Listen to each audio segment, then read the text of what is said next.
네, 안녕하세요. 반갑습니다. 인문학자 박영규입니다. 오늘 세 번째 강의 시간인데요. 실리콘밸리 왼쪽 편에 있는 그 제 책인데요. 실리콘밸리로 간 문자로 노자라는 다시 보내야겠어. 책의 내용을 중심으로 노자는 왜 실리콘밸리로 갔을까? 라고 하는 제목의 강의를 시작하도록 하겠습니다. 여러분들 잘 아시다시피 노자는 2500년 전에 살았던 중국 춘추전국 시대의 이 동양 사상가이죠. 그래서 4차 산업혁명 시대에 가장 핫한 기술적인 혁신의 성지라고 불리는 데가 바로 실리콘밸리죠.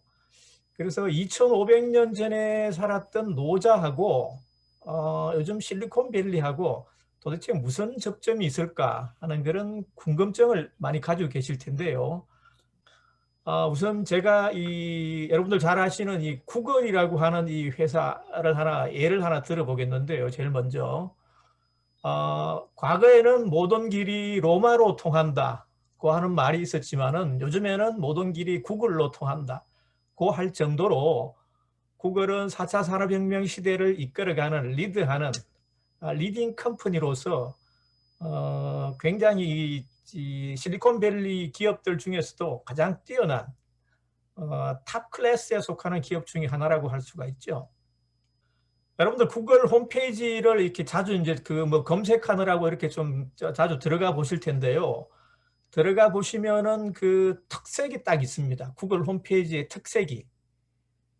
이 구글 홈페이지 처음에 이렇게 대문에 딱 들어가시면은 어떤 느낌이 나느냐 하면은 홈페이지가 텅텅 비어 있습니다. 아무것도 없어요. 자그마한 네모 박스 하나만 있고 검색창으로 활용되는 자그마한 네모 박스 하나만 있고 나머지는 텅텅 비어 있습니다. 사막처럼 텅텅 비어 있죠. 그래서 이게 가장 큰 특징인데요. 구글 이전에 인터넷 그 시장에서 가장 그 강자 기업이 누구였냐면은 야후라고 하는 기업이 있는데요.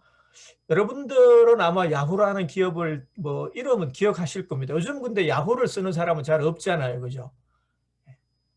네, 요즘 젊은 사람들은 뭐 야후라는 기업의 이름조차도 잘 기억하지 못하는 사람들이 많겠는데 저희가 젊은 시절에는 주로 이제 그때는 뭐 구글이 없었죠. 이제 그래서 야후라는 그 플랫폼을 저희가 많이 썼지 않습니까? 그래서 이 야후와 구글의 차이를 한번 살펴보면요.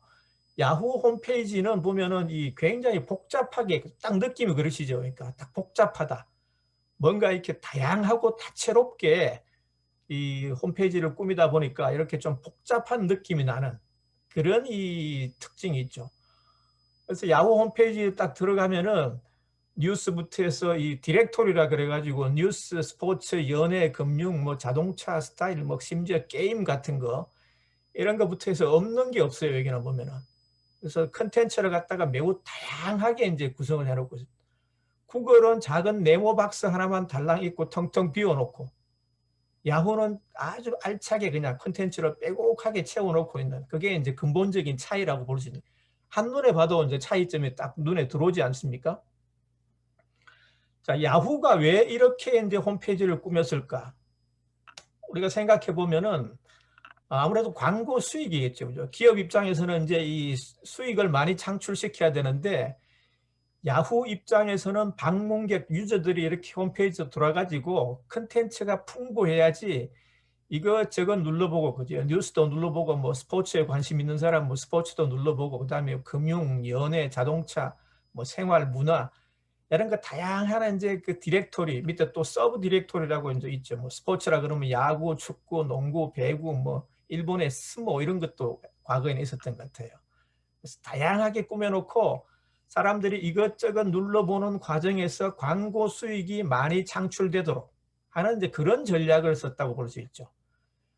그래서 이러한 야후의 전략을 한마디로 하면은 유의의 전략입니다. 유의라고 하는 건 인위적으로 어떤 그 책략을 써서 사람들, 유저들의 이 방문객들의 이 발걸음을 거기에 가능하면 오래 머물도록 그렇게 이제 붙잡는 그런 걸 유의의 전략이라고 표현할 수가 있죠.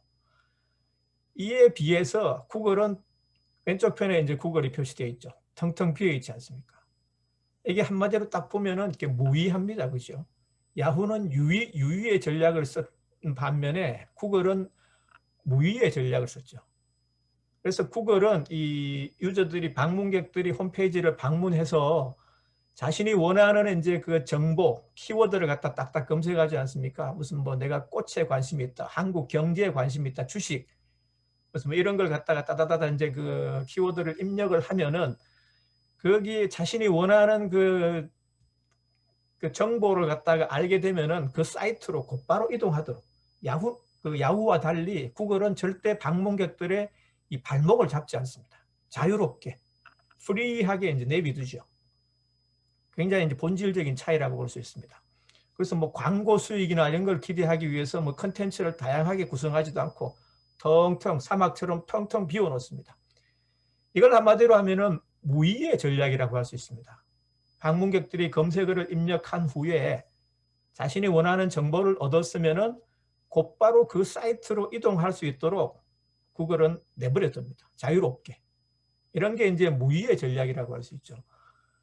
자, 유의의 전략을 쓴 야후, 무의의 전략을 쓴 구글, 이 두 기업의 대결 결과는 어땠을까요? 구글의 완승이었습니다. 과거에는 야후가 좀 잘 나가는 기업이었지만 요즘 뭐 야후 마켓 쉐어라고 표현할 때 뭐 검색 시장에서 한 3, 4% 되나요? 아주 그냥 스몰 컴퍼니로 전락을 내버렸죠. 대신 그 자리를 이 구글이 차지했습니다. 초창기에 구글이 이렇게 그 처음에 이제 그 기업을 창업했을 때 그 실리콘밸리의 평론가들, 그러니까 IT 분야에 대한 평론가들이 주로 뭐라 그랬냐면 아유 저거 애들 장난이라 이랬거든요. 그런데 결과는 놓고 보니까 구글이 완성입니다. 완성. 퍼펙트하게 이제 야후를 물리치고 구글이 실리콘밸리의 정상 기업으로 이제 발돋움했죠. 그래서 유의의 전략을 쓴 야후와 무의의 전략을 쓴 구글의 대결 결과는 구글의 완성이었습니다. 그래서 요즘 구글은 검색 시장에서 글로벌 마켓 쉐어가 자그마치 한 85 내지 90%. 우리나라는 뭐 네이버가 이렇게 꽉 잡고 있어가지고 구글의 이게 마켓 쉐어가 크지 않지만 조금씩 이제 네이버를 제치고 이제 올라가는 그런 추세에 있습니다. 그래서 네이버도 요즘 보면은 과거에는 여러분도 기억하시겠지만 네이버도 이렇게 막 화면을 다채롭게 꾸몄지 않습니까? 근데 요즘 네이버 보면 어떻습니까? 구글하고 똑같이 하죠. 그러니까. 자그마한 네모 박스 하나만 놔두고 나머지는 텅텅 비워놨어요. 그러니까 이제 구글 따라하기 뭐 이런 거라고 볼 수 있겠죠. 그러니까. 왜? 사람들이 아무래도 여기 처음 들어왔을 때 자유로움을 느끼기 때문에 여기 편안함과 친근함을 느끼고 아무래도 그래서 기업 브랜드 이미지가 더 좋아지고 그 결과 마켓 쉐어가 더 늘어나는 그런 이제 결과를 초래한다는 거죠. 그래서 구글이 쓴 이러한 그 무위의 전략 때문에 구글이 실리콘밸리의 정상에 올랐다고 하는 말씀을 제가 드릴 수 있는 것입니다. 자, 노자 도덕경에 보면요 이런 구절이 있습니다. 지난 시간에 제가 그 욕심이 차오를 때 노자를 만나다라고 하는 강의할 때 이런 구절들은 이제 잠깐 말씀을 드린 적이 있는 것 같은데요. 혹시 기억이 나실지 모르겠습니다. 한번 보시죠. 도충이 용지. 도라고 하는 것은 이 충자는 가득 찰 충만하다고 할 충자가 아니고 거꾸로입니다. 비일 충자입니다. 비어있다. 도라고 하는 것은 비어있기 때문에 용지, 그 쓰임이 있다고 하는 뜻입니다. 구글이 이렇게 했죠. 다 비워놨죠. 왜? 욕심을 갖다가 내려놓고 자유롭게 유저들을 갖다가 자유로움을 줬죠. 그 결과 유저들로부터 사랑받는 그런 기업이 됐죠. 도덕경에 보면 또 이런 구절도 있죠. 무위이 무불이. 무위로 하면 하지 못할 것이 없다. 노자의 사상을 네 글자로 줄이면 무위자연이라 그러지 않습니까? 자연이 봄, 여름, 가을, 겨울이 있으면은 누가 이래라 저래라 하지 않아도 자연스럽게 스스로 이 사계절이 운행을 하듯이 사람도 사람의 이 살아가는 그 삶이라고 하는 것도 무위, 그냥 그 가만히 두는 그런 지혜로움을 가지고 그렇게 일을 하면은 세상에서 아무것도 하지 못할 게 없다고 하는 그런 뜻입니다. 무위 무불이. 구글이 바로 이런 전략으로 실리콘밸리 정상에 올랐다고 하는 게 제가 첫 번째 여러분들에게 말씀드리는 내용입니다. 구글은 창업자가 두 사람 있는데요. 레리 페이지와 세르게이 브린이라는 두 사람이 공동으로 창업한 기업이죠. 그 사람들 굉장히 젊은 시절에 스탠포드 대학 출신인데 스탠포드 대학에 다닐 때부터 이런 굉장히 이게 컴퓨터를 잘하고, 레리 페이지는 컴퓨터를 잘하고 세르게이 브린은 이게 수학에 뛰어난 재능을 가지고 있었습니다. 그래서 두 사람이 기숙사에서 생활하면서 같이 이제 그 의기투합해서 자주 만나다 보니까 서로 절친한 친구가 됐어요. 그런데 어느 날 스탠퍼드 대학 기숙사에서 이 레리 페이지가 잠을 자는데 새벽녘에 꿈을 꿉니다. 근데 꿈에서 이런 생각을 해요. 실제로 이게 이제 그 책에 보면은 자신이 직접 이런 얘기를 했어요. 그래서 이게 이제 신빙성 있는 얘기입니다. 이 세상에 존재하는 웹사이트들을 모두 하나로 연결시키면 과연 나한테 무슨 일이 일어날까? 꿈속에서 그런 게 딱 이제 떠올랐다는 겁니다. 그래서 꿈에서 자리에서 일어나자마자 레리 페이지는 딱 책상에 앉아가지고 메모지에 자신의 그 꿈 내용을 딱 메모지에 기록을 합니다. 그래서 그 기록된 내용을 그 다음 날 자신의 친구인 세르게이 브린에게 이제 보여요. Hey, 세르게이, look at this. 이거 좀 봐라. 내가 꿈에서 이러한 꿈을 꿨는데 만약에 이 세상에 존재하는 이 웹사이트들을 모두 하나로 연결시키면 이거 뭔가 일이 될 것 같지 않아? 그러니까 세르게이 브린이 그때 그렇게 오케이, it's good job, good job. 그거 좋다. 그래서 세르게이 브린은 굉장히 수학에 굉장히 천재적인 소질을 가지고 있었습니다. 그래서 그 자리에서 즉석으로 어떤 알고리즘을 만듭니다. 수학적으로 이렇게 변환시켜서 알고리즘을 만들죠. 그래서 그 알고리즘을 가지고 비즈니스 모델로 삼아서 기업을 만드는데 그 기업이 바로 이 구글이라고 하는 기업입니다. 노자의 도덕경에 보면요, 이 승명이라고 하는 구절이 나옵니다. 여기 밑에 보면은 이 한자를 두 자 적어놨죠. 이 습자는 엄습하다고 할 때 부지불식간에 훅 하고 다가오는 게 엄습하다 그러죠. 엄습할 습자에 밝을 명자지 않습니까? 부지불식간에 훅 하고 다가오는 깨달음, 이걸 노자는 도덕경에서 승명이라고 하는데, 레리 페이지가 꿈에서 이 구글의 알고리즘 모델을 갖다가 꿈에서 딱 깨달아 가지고 그걸 비즈니스 모델로 전환시켜서 창업한 기업. 그래서 구글이 기업을 창업하는 과정에서도 노자의 도덕경에 이러한 정신이 배어 있다고 하는 게 제 얘기입니다. 그러면은 이런 젊은 두 사람이 어떻게 이런 노자의 도덕경에 나오는 무위라고 하는 그런 이념을 경영 철학으로 삼아서 실리콘밸리의 정상에 올랐을까? 어떤 뭔가 이제 그 자신에게 영감을 주는 그런 뭔가 있었다고 볼 수 있겠죠. 그게 뭐냐 하면은 버닝맨 축제라고 하는 건데요. 혹시 들어보셨는지 모르겠는데요. 이게 버닝이라고 하는 거는 이렇게 뻔하면 불이 타다는 거죠. 그러니까 불을 태운다, 그런 어떤 지푸라기 같은 걸로 된 이제 그 사람을 하나 만들어 가지고 그걸 갖다가 축제 마지막 날 불을 갖다가 이렇게 태운다고 그래서 축제 이름을 버닝맨 축제라고 그러는데요. 이 축제에 요즘에는 한 10만 명 정도 사람이 참여합니다. 그리고 굉장히 유명한 이 축제입니다. 매년 8월 말에서 9월 초에 미국 그 네바다주에 있는 블랙록 사막이라고 하는 사막에서 이 축제가 개최되는데요. 사람들이 굉장히 많이 옵니다. 근데 여기 그 입장하는 데는 이 전제 조건이 있습니다. 휴대폰이라든지 컴퓨터 이런 거 일체 가져가지 못해요. 다 문명 세계로부터 완벽하게 단절, 일주일 동안. 그래서 가져갈 수 있는 게 물이라든지 기본 생필품 요것만 딱 가져가고 나머지는 문명의 이익이라고 할 수 있는 도구들은 일체 못 가져가. 그러니까 완전 세상과 단절된 채 그 일주일을 살아야 되는 거죠. 그래서 여기 그 왼쪽 편에 보면은 이렇게 이렇게 그림이 있는데 요 사진이 위에 있는 게 이제 버닝맨 축제 때 이제 만들어 놓은 로고 비슷한 그런 엠블럼 같은 거라고 할 수 있죠. 그리고 밑에 있는 사진이 이제 이 참가자들이 이제 자기 캠프를 갖다가 이렇게 이제 텐트를 쭉 하고 이 축제에 참여하고 있는 모습. 엄청나게 많지 않습니까? 사람들이 왜 여기 올까? 아무것도 없는 사막에 모여서 일주일 동안 생활도 불편하고 여러 가지 그 단점이 많을 텐데 그럼에도 불구하고 사람들이 여기 몰리는 이유. 그게 바로 이 사막이 주는 자유로 그걸 통해서 영감, 기술적인 영감을 얻기 위해서는 겁니다. 사막이라고 하는 건 텅텅 비어 있지 않습니까? 노자가 말하는 무의 세계 바로 그 자체죠. 사막은 경계도 없고 팻말도 없고 아무것도 자신이 걸어가면 그게 바로 길이 되죠. 노자가 말하는 길이 길도자지 않습니까? 자신이 도를 창출할 수 있는 곳이 바로 사막. 자신의 자유의지로 자유롭게 사막 어디든지 갈 수도 있고 경계도 없고 팻말도 없기 때문에. 그래서 이 사막에서 이 버닝맨 축제에서 레리 페이지와 세르게이 브린 두 사람 다 아무리 바쁜 일이 있어도 열일 제쳐놓고 이 기간 동안에는 여기 참여를 합니다. 두 사람. 그만큼 이 버닝맨 축제에서 자신들이 얻는 그런 영감이 크기 때문이죠. 거기서 얻는 영감을 가지고 구글이라고 하는 기업의 이 경영 철학으로 삼는 거죠.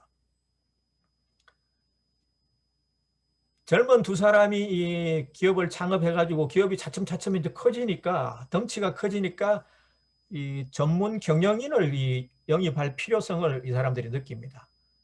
웬만하면 그냥 자기들이 막 소유욕이 있으면 욕심이 있으면 그걸 갖다가 이 회사를 갖다가 남들한테 안 넘기려 그럴 텐데 애플의 이제 스티브 잡스 뒤에 살펴보고 있지만 스티브 잡스는 원래 그랬거든요. 욕심이 굉장히 많았습니다. 근데 레리 페이지와 세르게이 브린이 구글의 공동 창업자 두 사람은 그런 욕심을 내려놓았어요. 그래서 CEO, 대표이사로 초빙할 사람을 후보자를 갖다가 면접을 봅니다. 거기에 면접 이력서를 제출한 사람이 얼마나 되냐면 한 70여 명 됩니다. 70여 명의 후보자들 중에서 윗편에 이렇게 에릭 슈미트라고 하는 사람 얼굴이 보이죠. 이 사람이 한 10년 정도 구글을 이끌어서 구글의 기초를 갖다가 다져준 굉장히 유명한 사람입니다. 에릭 슈미트를 갖다가 이 레리 페이지와 세르게이 브린이 자신들을 대신할 전문 경영인으로 선택한 이유가 딱 하나 있습니다. 70여 명의 후보자들 중에서 에릭 슈미트가 유일하게 버닝맨 축제 참가자이기 때문입니다.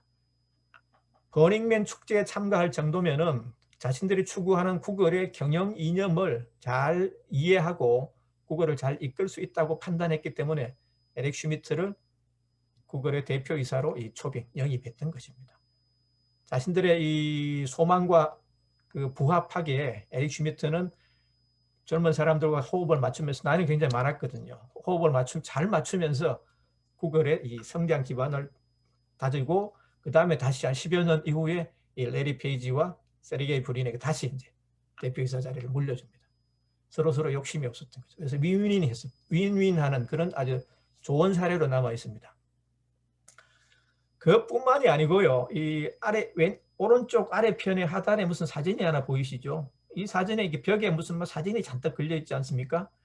이 사진들이 버닝맨 축제에서 레리 페이지와 세르게이 브린이 찍은 사진입니다. 이 사진을 갖다가 구글 사무실 곳곳에 붙여놨어요. 구글 사무실 방문하면 이 사진들이 도배가 되어 있어요. 왜? CEO인 우리 창업자인 우리뿐만 아니고 당신들도 우리의 구글이라고 하는 회사의 일원이니까 멤버니까 우리의 경영 이념을 갖다가 알기 위해서는 버닝맨 축제가 뭘 의미하고 여기서 우리가 추구하는 무이라고 하는 개념을 우리가 왜 구글의 경영 철학으로 삼고 있는지를 알아야 된다. 그래서 공유하는 차원에서 철학을 공유하는 차원에서 이 사진을 도배시키는. 그래서 오늘날도 이 구글은 굉장히 잘 나가는 굴곡 없이 아주 이제 잘 나가는 그런 기업이 되고 있죠. 그래서 과거에는 로마로 모든 길이 통했지 모든 길이 로마로 통했지 요즘은 모든 길이 구글로 통한다는 말이 있을 정도로 구글이 굉장히 잘 나가는 기업. 그 이면에는 노자가 도덕경에서 말하는 무위라고 하는 이런 사상에 기반해서 그걸 경영 이념으로 삼아서 실리콘밸리의 정상에 올랐다 하는 게 제가 첫 번째 여러분들에게 소개해드린 그런 내용입니다. 두 번째 기업을 한번 보실까요? 애플이라는 기업도 지금 미국의 실리콘밸리 기업들 중에 시가총액으로 따지면 지금은 애플이 1등 했다가 아마존이 1등 했다가 있죠. 예, 그래도 꾸준하게 이제 1등을 달리고 있는 기업이 이 애플인데 스티브 잡스가 죽고 난 이후에도 요즘에도 굉장히 잘 나가는 기업이죠.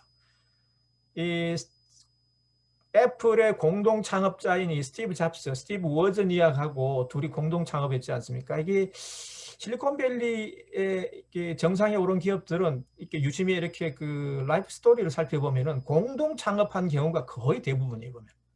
그래서 파트너십을 형성해서 그래서 이 서로가 잘하는 걸 갖다가 그렇게 이제 그 장점을 살리고 단점을 보완하는 과정에서 아무래도 시너지 효과를 내는 그런 게 있는 것 같아요. 그래서 아까 살펴본 그 구글도 그렇고 애플도 마찬가지입니다. 스티브 잡스와 스티브 워즈니악이 두 사람이 공동으로 창업한 기업인데요. 기술적으로는 스티브 워즈니악이 훨씬 더 뛰어난 엔지니어였습니다. 이 스티브 잡스는 기술적으로는 물론 이제 뭐 뛰어나긴 했지만은 그보다는 이제 경영에 있어서의 이제 감각적인 면 이런 면에서는 스티브 잡스가 훨씬 더 월등했습니다. 그래서 스티브 워즈니악이 뭐 부품 같은 거 이렇게 회로도를 그리고 이렇게 설계를 해서 부품을 만들면은 그걸 갖다가 어떻게 경영적인 관점에서 비즈니스적인 관점에서 이걸 이제 모델로 만들어서 소비자들에게 내보이는 일은 전적으로 스티브 잡스의 몫입니다. 그래서 어느 쪽이 더 이제 그 많은 기여를 했는지에 대해서는 사람마다 이렇게 관점의 차이가 있지만은 기술적으로는 스티브 워즈니악, 그다음에 나머지 경영적 측면에서는 스티브 잡스에게 기여도가 훨씬 더 크다고 그렇게 한번 보시면 될 것 같아요. 이 스티브 잡스는 이 사생아 출신입니다. 엄마 아버지가 이제 그 젊은 시절에 무슨 뭐 이제 둘이 좋아하다가 이제 애를 하나 덜컥 낳았는데 이게 책임을 못 지고 이제 이게 이제 어디에다 맡기다 보니까 그래서 양부모가 입양을 해서 이제 큰 그런 케이스. 그래서 이제 출생의 비밀에 대한 그런 이제 뭐 모종의 이제 심리적인 컴플렉스 이런 부분도 월터 아이작슨이 쓴 스티브 잡스 전기가 있는데요. 굉장히 그 두툼한 책인데 그게 이제 스티브 잡스의 이제 공식적인 라이프 스토리를 알 수 있는 가장 정확한 이제 그 자료입니다. 그래서 그 책을 근거로 제가 말씀드리는 건데요. 그래서 이 심리적인 컴플렉스가 있었고 그런 부분이 나름대로 뭐 작용을 안 했다고는 볼 수 없을 정도로 그런 게 성격 형성에 조금 영향을 미쳤다고 볼 수 있죠.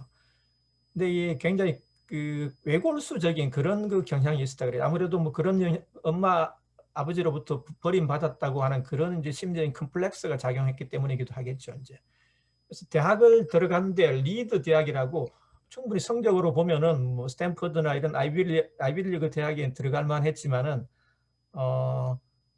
자기가 그 고집을 피워가지고 리더 대학이라고 하는 이게 리버럴 칼리지인데 리버럴 칼리지가 뭐냐면 요즘에 우리 한국으로 말하면은 자유전공학부 있죠. 그러니까 전공이 특별히 없이 자기가 자유롭게 뭐 인문학 공부하고 싶으면 뭐 하고 철학 책 보고 싶으면 하고 이제 자유롭게 전공한 자유전공학부라고 있죠. 그런 대학입니다. 저 대학이. 근데 여기에 입학을 했는데 여기서도 뭐 주로 이제 동양 철학에 대해서 주로 심취를 했다 그럽니다. 그러다가 뭐 저 리드 대학도 끝내지 못하고 1학년 좀 댕기다가 이제 중퇴를 했어요. 그리고 이제 곧바로 이제 회사에 취직을 하는데 아타리라고 하는 회사인데 저 게임 개발 회사입니다. 요즘으로 말하면.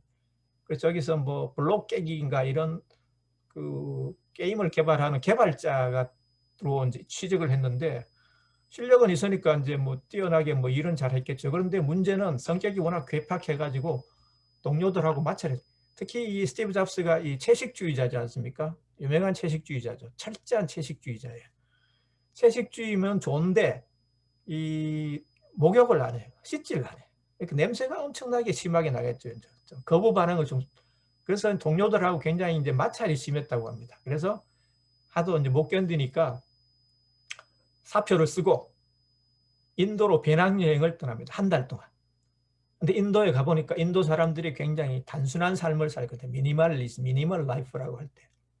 그래서 거기에서 어떤 영감을 얻어서 다시 이제 미국으로 돌아와서 스티브 워즈니악과 공동으로 기업을 창업하는데 그게 바로 애플이죠. 그래서 인도인들의 단순한 삶에서 배운 그런 단순함, 간결함, 소박함, 이걸 이제 애플의 경영 철학으로 삼았습니다. 여기 보이는 애플 로고라든지 뭐 이게 이런 것들이 있죠. 다 이제 이 디자인적으로 보면은 굉장히 이제 심플하지 않습니까? 딱 간결하다. 군더더기 없이 그런 느낌이 탁 들지 않습니까? 애플이 그 잘 나가는 기업이 되기 이전에 그전에 이 컴퓨터 업계 공룡 제국을 이룩한 기업이 누구냐 하면 IBM입니다. IBM은 뭐 요즘도 잘 나가지만 한때 이제 좀 휘청거리기도 했죠. 근데 요즘은 이제 다시 리커버리 돼가지고 여전히 좀 잘 나가는 기업이긴 한데 IBM이 만든 컴퓨터를 특별히 이제 그 밑에 이렇게 보는 게 좀 복잡하게 생긴 막 큰 있죠. 집체만한 이런 컴퓨터를 메인프레임이라 그러는데 이 메인프레임은 여러분들이 보시기에도 어떻습니까? 이게 뭐 공룡처럼 큽니다. 굉장히 위압감을 줬어요. 사람들이 심리적으로 저게 잘 못 다가갈 수가 없죠. 그러니까. 그래서 특히 이제 전문가들이 아니면 저걸 좀 뭐 핸들링 할 수도 없고 쓸 수도 없는 그 당시에는 이제 컴퓨터라고 하는 게 그랬죠. 이제. 이러한 점을 파고들은 게 누구냐면 스티브 잡스입니다. 스티브 잡스는 공룡 기업인 제국을 이루고 있는 컴퓨터 제국을 이루고 있던 IBM을 꺾기 위해서 심플함, 그래서 퍼스널 컴퓨터를 갖다가 이제 그 도입을 했죠. 그래서 퍼스널 컴퓨터를 중심으로 개발하고 그것도 이제 모니터라든지 이런 그 기기 자체에 굉장히 단순하고 심플하게 디자인, 소비자들이 쉽게 다가갈 수 있도록 그런 게 이제 차별화된 거죠. 그래서 애플 스토어를 디자인한 미국의 건축가 피트 볼린이라는 사람이 얘기한 건데요. 단순함이 우리를 자유롭게 만든다. 삶을 단순화하고 주의력을 흐트리는 모든 요소를 없애는 것이야말로 우리에게 가장 흥미롭고 중요한 만물의 본질에 가닿을 수 있는 최선의 길이다. 스티브 잡스가 바로 이러한 철학을 자신이 이제 직접 주도해서 애플의 경영 철학으로 삼았고 모든 기기의 디자인에 이러한 심플한 단순함이라고 하는 그런 철학을 입혔습니다. 이 왼쪽 편에 있는 소니, 혹시 이건 여러분들 과거에 젊은 사람들은 이거 잘 못 보셨을 거예요. 못 보셨을 거예요. 그죠? 근데 이 저희만한 나이 조금 연세 있으신 분들은 이거 다 기억하실 겁니다. 한 번쯤 써봤을 거예요. 워크맨이라는 겁니다. 이게 뭐냐면 휴대용 카세트 레코더입니다. 80년대는 이게 엄청나게 인기를 끌었죠. 이제. 이거 이제 딱 손에 들고 헤드샷에 헤드폰 이렇게 딱 끼고 명동이나 종로 같은데 거리 이렇게 나가면서 그때 뭐 컨트리 로드 뭐 테이크 미 홈 컨트리 로드 이런 뭐 팝송 막 부르면서 입으로 흥얼거리면서 그런 아마 기억들 다 있으실 텐데 이때 이 소니의 워크맨이 엄청나게 이제 히트 상품이었습니다. 이걸 따라올 기업이 없었어요. 소니는 그 당시에 이게 워크맨뿐만 아니라 뭐 전자제품에서 뭐 압도적인 이제 1위를 달리는 그런 글로벌 기업이었죠. 이제 요즘은 이제 그 소니가 삼성한테 이제 그런 자리를 내주고 이제 뒤로 물러났지 않습니까? 이 소니의 워크맨 딱 보시면 이렇게 두툼하고 뭔가 좀 투박해 보이지 않습니까? 스티브 잡스는 여기에 또 착안을 했습니다. 그래서 저걸 대체할 기기로 만드는 게 뭐냐 하면 아이팟이라면 빨간색으로 표시 조그마한 거 있죠. 저게 이제 똑같은 기능을 하는 겁니다. 예. 여기에 이제 아이팟으로 만들어서 조그마한데 여기에 뭐 수천 곡의 노래를 담을 수 있는 간결한 두툼한 게 복잡한 모델을 지향하고 좀 간결한 미니멀리즘을 추구한 애플의 작고 깜찍한 아이팟이 등장하면서 소니는 역사 속으로 이렇게 사라진 겁니다. 그래서 미니멀리즘이라고 하는 게 less is more, 작은 것이 많은 것이다. 이게 이제 미니멀리즘이지 않습니까? 자, 노자의 도덕경에 보면은요, 이런 구절이 있습니다. 대소다소, 큰 것이 작은 것이고 많은 것이 적은 것이다. 바로 이 구절에 스티브 잡스가 이 동양 철학에 심취했다 그랬죠. 그래서 이 구절에서 기술적인 영감을 얻어서 이 애플의 경영 철학으로 삼은 겁니다. 그래서 사실 뭐 대박을 터뜨린 거죠. 애플이 뭐 IBM을 한 방에 보내고 실리콘밸리 정상에 올랐지 않습니까? 예, 컴퓨터 부문에서. 구글이 야후를 꺾고 실리콘밸리 정상 검색 시장에서 정상에 오른 것처럼 이 도덕경에 보면 또 이런 구절이 있죠. 지난 시간에 제가 말씀드린 내용 중에 이런 것도 있었죠. 오미 사인지 구상, 5가지 맛이 사람의 입맛을 상하게 한다. 5가지 맛이라고 했지만은 이거는 잡다한, 다양한, 복잡한 맛이라는 겁니다. 뷔페 식당 가면 이렇지 않습니까? 그죠? 막 이것저것 많이 차려놓는데 사실 뭐 뷔페 식당 가면은 막 그렇게 막 이 가성비라고 하죠. 저는 그런 거 못 느꼈는데 차라리 집밥이 뭐 반찬 수가 몇 가지 안 되지 않습니까? 그거 먹는 게 훨씬 더 건강에 좋다고 저는 그렇게 생각하는데 복잡한 겁니다. 노자도 그래서 도란 간결한 거라 그랬거든요. 단순하고 간결한 게 도라고 그래요. 그래서 이런 그 복잡하고 이렇게 이 여러 가지 많은 것들 이런 걸 갖다가 군더더기를 드러내고 간소하고 간략하게 단순화시켜서 그걸 애플의 디자인에 입혔고 그 경영 철학으로 애플이 이 실리콘밸리의 정상에 올랐다고 하는 말씀을 드릴 수 있습니다. 그 다음에 이 세 번째 제가 예를 드리는 기업인데요. 아마존이라는 기업도 뭐 실리콘밸리 정상에서 있는 기업이죠. 대단히 잘 나가는 기업이지 않습니까? 아마존의 설립자는 그 단독 설립인데 이게 좀 특이하게 이게 잭 베이조스라고 하는 사람인데요. 요즘에 뭐 뉴스 보면 심심찮게 오늘도 보니까 뉴스 그런 게 있던데 잭 베이조스의 이혼을 했는데 이게 베이조스가 워낙에 부자니까 워낙에 이렇게 아마존 주가가 높을 때 이렇게 뭐 기준으로 하면 베이조스가 뭐 1등 세계에서 최고 갑부였기도 하거든요. 그래서 뭐 이혼을 했는데 뭐 수십 조의 그 위자료를 받아갔지 않습니까? 부인이. 근데 그 부인이 오늘도 보니까 몇 조 원을 한 200여 군데 이렇게 도네이션 했다고 하는 그런 기사가 있는데 그만큼 이 돈이 많았죠, 이제. 잭 베이조스는 원래는 이 IT 기업을 한 사람은 아니었습니다. 젊은 시 대학을 졸업하고 나서 이 맨하탄에 이게 금융계 맨하탄에 이제 금융권에서 잘 나가는 그 펀드 매니저였습니다. 돈을 엄청나게 잘 벌었죠. 그래서 데스코라고 하는 금융회사의 이제 부사장이 그 자리에 오를 정도로 굉장히 잘 나가는 이 펀드 매니저였습니다.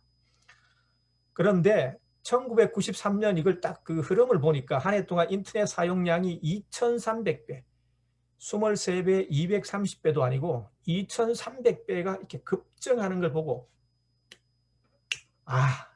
미래는 여기 있다고 생각하고 바로 이제 독립하기로 결심합니다. 그래서 상사가 야, 너 미쳤냐? 그렇게 잘 나가는 펀드 매니저 자리를 왜 때려치우고 이렇게 뭐 미래가 불확실한 그런 스타트업 기업을 하려고 그러느냐고 했지만은 말렸지만은 자신의 의지를 꺾지 않고 잭 베이조스는 바로 맨해튼을 떠나서 실리콘밸리로 떠납니다. 처음에 잭 베이조스가 이 착안한 건 뭐냐 하면은 이 책입니다. 온라인 소매상에 책 파는, 그러니까 오프라인 그 서점은 아니지만 온라인으로 책을 파는 이제 그런 그 장사를 해서 기업을 시작했는데요. 그 당시에 이 잭 베이조스 생각으로는 반센 노블이라고 하는 가장 큰 미국에서 가장 큰 이제 그 책방이 있었는데 이 기업은 자신들의 책을 갖다가 오프라인에 한 수백만 권 비치를 할 수 없지만은 온라인에는 그게 가능하다는 게 잭 베이조스 생각이었어요. 그래서 온라인 책 장사를 갖다가 소매상을 갖다가 시작했어요. 그래서부터 그게 이제 성공을 하고 거듭해서 요즘은 뭐 이 아마존이 안 파는 게 없을 정도로 모든 걸 다 파는 기업이 됐습니다. 장난감부터 해서 옷 뭐 안 파는 게 없어요. 그래서 요걸 갖다가 왼쪽 편에 있는 아마존 로고 보시면은 A부터 Z까지 이렇게 화살표로 있죠. 이게 이제 그걸 의미하는 겁니다. Everything Store. 모든 걸 다 취급하고 파는 기업이다. 아마존은. 그런 의미를 가지고 있는 겁니다. 그런데 이 아마존이 그 온라인 소매상, 책 소매상에서 출발했지만은 요즘은 이제 IT 기업입니다. 그 기업의 정체성 자체가 완전히 바뀌었어요. 그 계기가 뭐냐면은 아마존 웹 서비스 AWS라고 하는 이 플랫폼을 론칭하면서부터 최첨단 테크놀로지 기업으로 이제 탈바꿈을 했습니다. 이 아마존 웹 서비스는 이 데이터베이스라든지 저장 공간, 뭐 클라우딩이라고 하는 신개념을 도입했어요. 그래서 뭐 메시지 결제 같은 인프라를 좀 남는 공간을 활용해서 그 인프라를 갖다가 다른 사람들한테 이렇게 파는 겁니다. 아마존 웹 서비스라고 하는 플랫폼 자체가. 그래서 그게 이제 대박을 터뜨렸습니다. 그래서 요즘에는 이 온라인 소매상이 아니라 인스타그램이나 넷플릭스, 나사, CIA 이런 게 큰 고객들을 거느릴 정도로 경쟁력 있는 그런 그 IT 기업으로 성장한 게 이 아마존이거든요. 아마존 웹 서비스는 특징이 있어요. 이걸 이제 아마존 자신들이 개발했지만은 소유권을 주장하지 않습니다. 보통 사람들 욕심으로는 내가 개발했으면 이게 딱 내 손에 이제 손아귀에 움켜쥐고 이걸 갖다 비밀리에 이렇게 이제 할 것 같은데 얘들은 이제 제프 베조스는 거꾸로 했습니다. 오픈. Everybody come free. 예. 이걸 갖다 경영 철학으로 삽니다. 모든 사람들에게 문호를 개방했어요. 그래서 개발자들은 누구든지 여기 이제 그 플랫폼에 자유롭게 들어와서 자신들이 원하는 애플리케이션을 개발할 수 있도록 모든 걸 제공했어요. 무상으로, 무료로. 그래서 이 아마존 웹 서비스에는 어떠한 문턱도 경계도 규제도 없습니다. 모든 것이 프리합니다. 뿐만 아니고 제프 베조스가 이 어린 시절 우주로 가는 꿈을 꾸었는데요. 그래서 이제 그 제프 베조스가 설립한 우주 항공 회사가 블루 올리진이라고 하는 회사입니다. 여기 보면 이제 이 로켓 발사되는 그 블루 올리진 로고가 있죠. 이게 회사 이름인데 여기도 마찬가지입니다. 아마존 웹 서비스의 모든 플랫폼을 갖다가 다 개방했듯이 얘네들도 항공 회사까지도 다 이게 플랫폼을 전면 개방했어요. 심지어는 IT 기업의 심장이라고 할 수 있는 AI까지도 제프 베조스는 무상으로 개방했습니다. 자신 있다고 하는 그런 표시일 수도 있겠지만 독특한 철학에 기반을 한 겁니다. 그 철학이 뭐냐? 노자의 도덕경에 보면 이런 구절이 나오거든요. 생이불유 위이불시. 내가 낳았지만은 내가 소유하지 아니하고 내가 공을 이루었지만은 자랑하지 않는다. 자, 이런 그 생이불유라고 하는 이 도덕경에 나오는 이 철학을 제프 베조스는 이 아마존의 경영 철학으로 삼은 겁니다. 아마존 웹 서비스는 자신들이 개발했지만은 누구나 프리하게 자신들의 소유권을 주장하죠. 모든 걸 갖다가 개발. 그래서 여기 있는 왼쪽 편에 있는 그림 있죠. 이게 이제 그 뭐 여러 가지 기업들 이런 기업들이 무상으로 다 공유해서 쓸 수 있도록 하는 게 아마존 웹 서비스의 특징입니다. 그 경영 철학의 밑바탕을 이루고 있는 게 생이불유 위이불시라고 하는 노자의 도덕경 사상입니다. 또 한 사람 예를 들면요, 일론 머스크라고 요즘 잘 나가는 뭐 도치코인 그래서 요즘 뭐 그 좀 말도 많지만은 이 사람이 워낙에 천재적인 기질을 가지고 있어서 아마 그런 것들 자꾸 말들이 많이 나오는 것 같은데 제가 볼 때는 굉장히 뛰어난 혁신가로 보기 때문에 저는 긍정적으로 봅니다, 이 사람을. 일론 머스크인데 테슬라, 그다음에 스페이스X, 그다음에 솔라시티 이런 기업들은 이제 회장이죠, 그러니까. 그래서 이제 테슬라라고 하는 이 전기 자동차의 플랫폼을 갖다가 이 일론 머스크도 무상으로 개방합니다. 제프 베조스하고 똑같아요, 그러니까. 그래서 이 전면적으로 개방하고 뿐만 아니고 이 스페이스 항공 우주 회사인 스페이스X의 플랫폼도 전면적으로 개방했어요. 이 스페이스X의 이 일론 머스크의 경영 철학에 숨어 있는 것도 아까 말씀드린 생이불유 위이불시라고 하는 도덕경의 그 구절이라고 말씀드릴 수 있는 겁니다. 일론 머스크는 이 대학을 졸업하고 나서 집2라고 하는 이제 그 프로그램을 개발해서 이게 좀 돈을 많이 현금을 많이 만지는데요. 그리고 그 돈을 한 2천만 달러 넘게 이제 자신 돈을 벌었는데 그걸 또 이제 다양하게 투자를 했는데 페이팔이라고 하는 그 온라인 금융회사에 투자를 합니다. 그 투자를 하고 그러다가 나중에 이제 또 대박을 터뜨려 가지고 현금을 한 2억 달러 정도 손에 쥐었는데 이 2억 달러를 갖다가 평생 먹고 놀아도 되는 금액이죠. 근데 이걸 어디 투자를 하냐니까 스페이스X, 그다음에 테슬라, 솔라시티 이 세 군데 나눠서 투자를 합니다. 그러고 나서 스페이스X를 설립하고 나서 이 언론에 일론 머스크는 이런 발표를 합니다. 인류를 화성으로 보내겠다. 근데 그 당시 언론에서는 콧방귀를 꼈죠. 저 사기꾼이고 거짓말이고 이게 무슨 말도 안 되는 소리냐. 근데 일론 머스크는 거기에 대해서 일체 해명도 하지 않고 묵묵히 자신의 일을 갖다가 했어요. 그래서 끊임없이 이제 우주선을 쏘아 올렸죠. 그래서 실패도 많이 했지만은 결국 저게 성공을 했거든요. 스페이스X 우주선 이게 이제 캡슐이 쭉 갔다가 다시 이제 돌아오는 우주로 이제 돌아오는 이게 획기적인 개념이죠. 그러면은 한 번 발사할 뿐만 아니라 두 번, 세 번 쏠 수 있기 때문에 이게 우주선 발사하는 그 비용 자체가 엄청나게 줄어드는 거죠. 굉장히 혁신적인 생각인 거죠. 그걸 결국 지금 이제 성공을 했습니다. 남들이 조롱을 하고 거짓말쟁이라고 조롱을 할 때도 묵묵하게 자신의 일만 했던 거죠. 그래서 도덕계에 보면 이런 구절이 있습니다. 지자불은 언자부지. 아는 사람은 말하지 아니하고 말하는 사람은 알지 못한다. 그래서 이런 그 구절처럼 일론 머스크도 이제 그렇게 묵묵히 자신의 일에만 충실했고 결국 자신 꿈을 현실로 이루었습니다. 그래서 또 이 도덕계에 뭐 이런 구절도 있죠. 불소 부족이 위도라. 상대방 남들이 웃지 않으면은 크게 큰 소리로 웃어젖히지 아니하면은 그걸 도라고 할 수 없다. 그런 뜻입니다. 이게 이제 기술의 도를 이룬 거죠. 이제 일론 머스크는.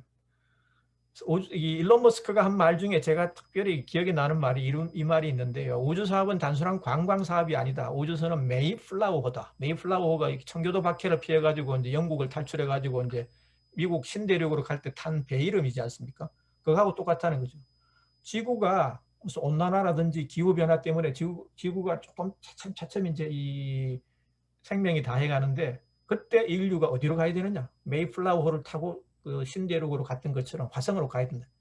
그때 타고 가는 게 바로 이 우주선이기 때문에 메이플라워호라고 할 수 있는 거죠. 이제. 그래서 화성에 가서 투명 온실을 갑 투명 온실이라고 하는데 여기 뭐 특별한 잔치를 가지는 이제 그런 거겠죠. 여기 만들면 사람들이 이제 공기를 자유롭게 마시며 살 수 있다는 거. 그리고 이주민들의 숫자가 점점 늘어나면 화성에서 직업을 가지고 살아갈 수 있다. 지금 생각하면 뭐 굉장히 좀 터무니없는 생각같이 들리기도 하지만은 이게 그 기술적으로 가능하다는 겁니다. 그러니까 일론 머스크 말로는. 다른 과학자들도 여기에 동의하는 사람들이 많이 있습니다. 언젠가는 그게 몇십 년 걸릴지는 모르지만 언젠가는 그 꿈을 이룰 수 있다는 것게 저도 그렇게 생각합니다. 지금 이 일론 머스크의 전기를 쭉 읽어보면은 이 사람 했던 행적을 쭉 추적해 보면은 굉장히 신뢰가 가는 그런 부분이 있습니다. 특히 기술적으로 대단히 혁신적인 사람입니다. 그 다음에 이 페이스북인데요. 페이스북에 보면은 페이스북의 창업자는 마크 저커버그죠. 어린 시절에 부모가 모두 의사였습니다. 그래서 굉장히 부유한 생활을 했거든요. 근데 문제는 이제 대저택에서 살다 보니까 친구들하고 떨어져서 살아야 됐던 거예요. 저커버그는. 그래서 이제 친구들 보고 싶은데 어떻게 하면은 쟤들과 이제 연결될 수 있을까 하는 생각을 계속 했던. 그게 나중에 이제 페이스북 창업의 아이디어로 발전했다고 볼 수 있습니다.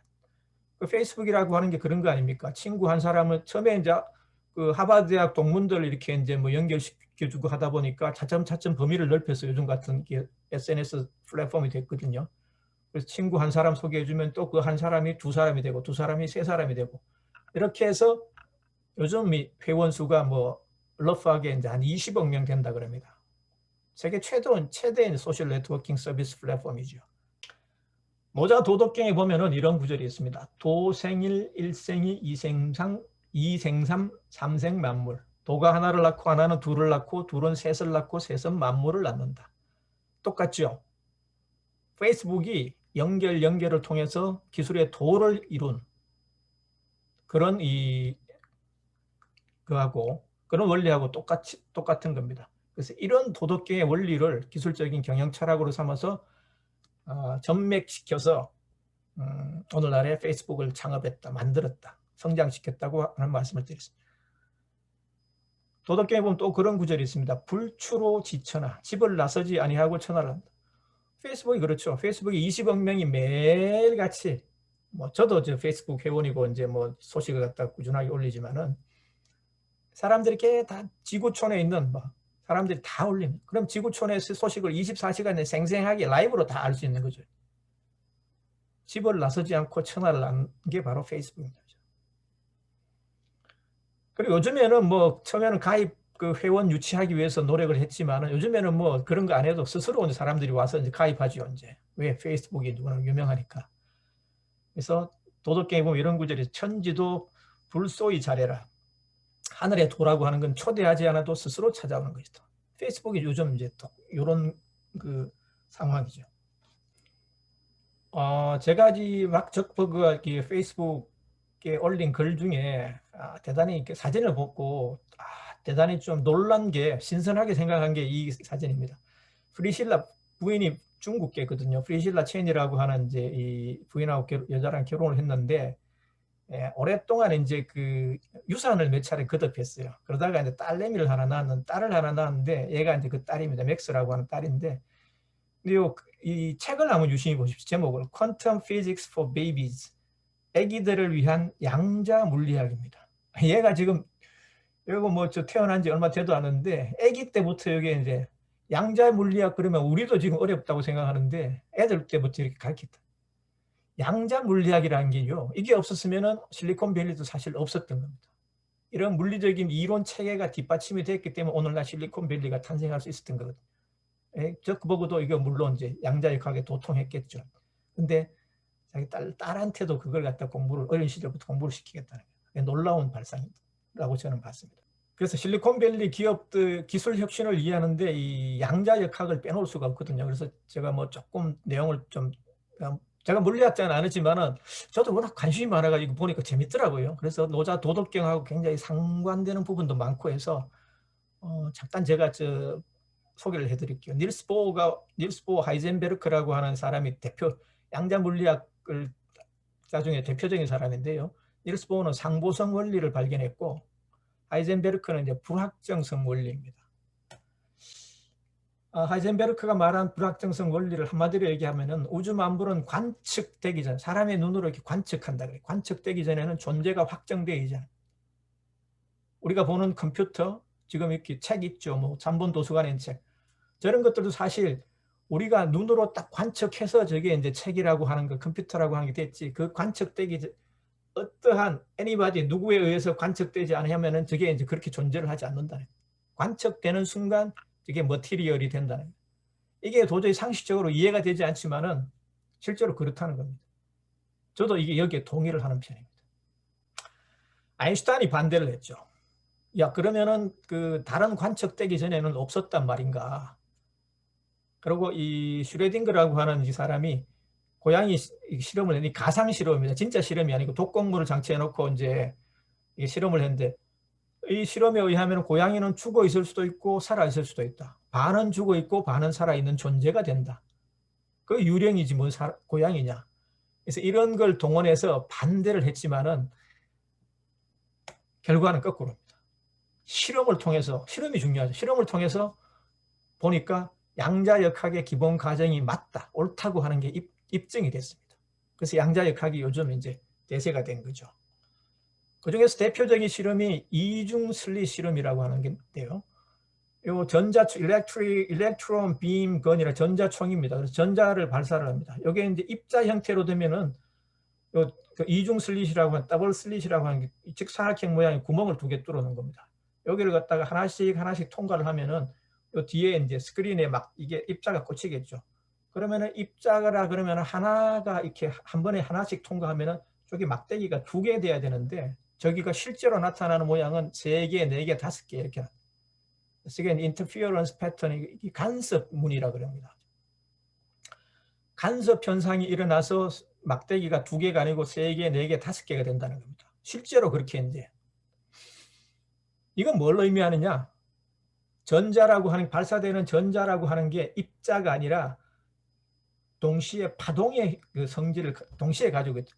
그러니까 저 2구멍을, 2 직사각형 슬릿을 갖다가 한 번에 한 곳을 차례로 통과하는 게 아니라 동시에 저걸 통과하는. 이해가 안 되죠. 하나를 쏘았는데 어떻게 저기를 갖다 여기도 통과하고 여기도 통과하고. 실제로 그렇다는 겁니다. 왜? 뒤에 있는 무늬가 형성되는 걸 보면은 이제 과학적으로 이제 그걸 갖다가 의심할 수 없는 사실입니다. 그래서 밑에 있는 게 이제 간섭 무늬, 간섭 현상이죠. 이렇게 이제 골과 마루가 만나서 이렇게 생기는 요런 걸 간섭 현상이에요. 이게 실제로 이런 현상이 벌어진다는 거예요. 더 중요한 거는 그 옆에다가 그림이 좀 바뀌었는데요. 똑같은 원리를 얘기하는 겁니다. 그 옆에다가 요 눈으로 된 게 있죠. 이게 이제 그 관측 카메라입니다. 관측 카메라를 딱 설치하면은 그런 게 없어지는 거예요. 줄이 딱 2줄만 딱 생기는 거예요. 이상하죠. 관측된다는 사실. 관측되기 전에는 입자와 파동의 성질을 동시에 가지면서 간섭 현상이 나타나서 3개, 4개, 5개가 생기던 것이 관측 카메라를 설치하는 순간 존재가 가지고 있는 본래의 성질을 잃어버려요. 관측되니까 뭔가 하나 딱 부러지게 머티리얼이 딱 생긴 겁니다. 아까 말씀드린. 그래서 더 이상 많은 줄이 아니라 두 줄만 딱 생겨요. 이 실험이 결정적으로 영향을 미쳤습니다. 그래서 이 실험 결과 하이젠베르크가 말한 불확정성의 원리가 우주 만물의 존재의 본질임을 과학적으로 입증하게 된 겁니다. 더 이상 이렇게 누구나 의심할 수 없는 그런 과학적인 사실로 양자역학의 불확정성의 원리가 이제 노자 도덕경 1장에 보면 이런 얘기 나오죠. 도가도 비상도. 도라고 말하는 순간 그거는 도가 아니게 되는 거죠. 이 원리하고 통한다는 게 제 생각. 도덕경 2장에 보면 또 이제 닐스 보어가 말하는데 만물은 서로 대립적인 것은 상호 보완적이라 그랬거든요. 이게 이제 또 양자역학이 가정하는 기본적인 철학 중에 하나입니다. 원리 중에 유무상생, 난이상승, 장단상교, 전후상수. 서로를 갖다가 이제 유와 무는 서로를 생성시키고 어려움과 쉬움은 서로를 이루고 긴 것과 짧은 것은 서로를 비교하고 전과 후는 서로를 따른다. 우주 만물이 모두 이렇다는 겁니다. 서로 대립적으로 되어 있는 것들로 구성이 되어 있지만은 이거는 서로 상호 보완적이다. 남자 여자가 서로 대립적인 것 같지만 서로 보완. 식물과 동물도 마찬가지. 높고 낮은 것도 마찬가지. 동쪽과 서쪽도 마찬가지. 모든 우주 만물의 존재 본질이 다 그렇다는 겁니다. 이것도 닐스 보어가 그 아인슈타인과 닐스 보어 이런 사람들이 죽고 난 다음에 70년대 이후에 이 실시된 과학적인 실험에 의해서 이게 사실이라고 하는 게 우주 공간에서 아무리 멀리 떨어져 있는 그런 입자라 하더라도 서로 이제 영향을 미친다는 게 과학적으로 입증이 됐습니다. 그래서 지금 이제 예를 들어서 여기 이제 제가 저희 집에서 이제 줌으로 이게 하는데 여기에 무슨 뭐 컴퓨터 입자가 하나 있다 그러면은 예를 들어서 여기에 이제 동시에 어디에 존재하느냐면 저기 뉴욕 브루클린 다리 위에도 여기 입자가 또 동시에 존재한다. 상식적으로 이해할 수 없지만 그게 우주 만물의 존재 본질입니다. 저는 그걸 이 물리학적으로 양자역학 과학자들이 말하는 그걸 갖다 사실 저는 옳다고 보고요. 그래서 그게 노자가 말하는 무의 세계. 이를 가장 정확하게 이 철학적으로, 과학적으로, 물리학적으로 표현해 주는 게 바로 이 양자역학의 이 과정들이라고 저는 봅니다. 왜 불확정성인가? 닐스 보어를 양자역학의 아버지라 그러는데 자연의 존재 양식이 원래 그런 거다. 자연이란 원래 그런 거다. 확정되어 있지 않은 게 사람의 눈으로 관측되는 순간 자연이 나무도 되고 돌도 되고 바람도 되고 되는 거지만은 그전에는 저게 저렇지 않아요. 그래서 노자의 도덕경에 보면은 도법 자연, 도란 자연을 법으로 삼는다라고 하는 구절이 나오는데요. 이 구절이 양자역학에서 말하는 닐스 보어가 말하는 자연의 존재 양식이 원래 그렇기 때문에 원래 불확정성이다고 하는 걸 가장 잘 표시해주는 그런 구절이라고 저는 봅니다. 예, 앞에서 말씀드린 것처럼 요즘에 그 실리콘밸리는 구글이나 애플, 그다음에 뭐 스페이스X, 테슬라 같은, 그다음에 페이스북, 아마존 이런 기업들이 이 4차 산업혁명 시대의 혁신의 이 기술의 도를 갖다가 이끌고 있고 그 밑바탕에 지금까지 제가 말씀드린 노자의 도덕경 사상이 경영 철학으로 작용하고 있다고 하는 게 제가 이 실리콘밸리로 간 노자라고 하는 책에서 주로 말씀드리고 있는, 서술하고 있는 그런 이 내용입니다. 도덕경에 보면 이런 구절이 있거든요. 곡신불사, 계곡의 신은 죽지 않는다. 실리콘밸리 할 때 밸리가 계곡이거든요. 그래서 이 노자가 왜 곡신불사라고 했나? 계곡의 신은 죽지 않는다. 노자는 이게 노자가 말한 곡신이라고 하는 거는 이 텅 비어 있는 겁니다. 무. 여성의 자궁이라든지 그다음에 텅 빈 바퀴통, 빈 그릇, 빈 방, 것처럼 비어 있는 거. 존재의 본질은 비어 있는 거거든요. 그래서 곡신, 계곡도 이렇게 텅텅 오른쪽 편에 있는 이게 계곡이죠. 여기 비어 있죠, 계곡 같죠. 텅텅 비어 있는 여기서 이걸 갖다가 곡신이라고 그렇게 이제 이름을 붙인 겁니다. 그래서 불사라고 하는 거는 비어 있기 때문에 끊임없이 생명이 탄생하죠. 요즘의 실리콘밸리도 그렇습니다. 이 계곡에서 끊임없이 혁신의 영감이 솟아오르고 그런 것 영감이 기술로 이전돼서 기술로 개발이 돼서 오늘날 4차 산업혁명 시대를 리드하고 있다 하는 그런 말씀을 드릴 수가 있습니다. 원래 그 실리콘밸리가 이 혁신의 요즘엔 혁신의 성지로 이렇게 발돋움하고 성장했지만은 그 전에는 이 산타클라라라고 하는 캘리포니아주의 산타클라라고 하는 지역에 시골 마을이었죠. 뭐 예전에는 뭐 다 그랬겠지만 체리나 살구, 자두 같은 이 과일이 많이 나는 이렇게 과수원들이 즐비한 그런 지역이었어요. 근데 여기에 이제 차츰차츰 기업들이 하나씩 둘씩 와서 이제 자리를 잡으면서부터 이게 이제 오늘날의 실리콘밸리가 됐는데 오늘날 실리콘밸리를 탄생시킨 두 사람, 삼파역을 한 사람이 두 사람 있는데요. 한 사람이 왼쪽 편에 보는 이렇게 이 사진 있죠. 이 사람이 이 프레드릭 터만이라는 사람인데 스탠퍼드 대학 교수입니다. 이 사람을 실리콘밸리의 아버지라고 부르기도 하는데요. 사람은 이 학생들에게 장학금을 주선해주고 학생들이 가지고 있는 아이디어를 가지고 창업을 하라고. 야, 공부만 하지 말고 창업해. 네가 가지고 있는 생각을 아이디어를 비즈니스 모델로 삼아가지고 창업해라. 굉장히 이게 장학금도 주고 그러면서 학생들을 지도를 했죠. 그렇게 해서 많은 기업들이 탄생을 했습니다. 프레드릭 터만의 지원에 의해서 첫 번째로 탄생한 실리콘밸리의 첫 번째로 탄생한 빅 컴퍼니, 큰 대기업이 바로 휴렛패커드입니다. 휴렛패커드를 많이 들어보셨죠? 그래서 이 기업도 휴렛과 패커드 공동 창업입니다. 이게 사람 이름이거든요. 휴렛과 패커드 두 사람이 공동으로 창업해서 만든 기업이 이 휴렛패커드. 이름을 지을 때 동전 던지기를 했다 그래요. 동전 던지기를 누가 해서 누가 먼저 회사 이름을 쓰는데 누가 먼저 쓰냐. 그래서 휴렛이라는 사람이 이겨가지고 그걸 휴렛 패커드가 져서 휴렛 패커드 뭐 이렇게 했다 그러네요. 그러고 나서 이제 휴렛 패커드가 1호 기업이 입주하고 나서부터 그 이후에 많은 기업들이 들어왔죠. 뭐 야후, 애플, 구글, 뭐 아마존 이런 기업들이 그 이후에 쭉 와서 오늘날의 실리콘밸리가 된 거죠. 그래서 혁신의 성지로 발돋움한 게 바로 그런 히스토리가 여기 숨어 있습니다.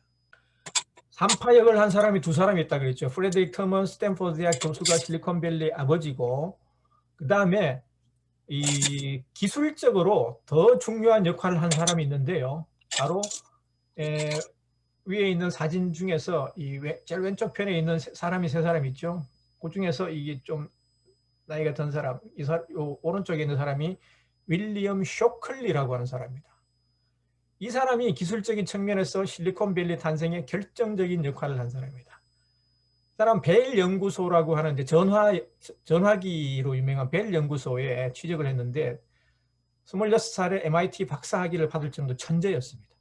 그래서 졸업하고 나서 벨 연구소에 취직을 해서 이제 이 진공관으로 증폭하는 이 전화기의 품질을 갖다가 개선하기 위해서 뭔가 새로운 걸 만드는 프로젝트 팀장을 맡았는데 그때 이 주목한 게 이렇게 실리콘이라고 하는 겁니다.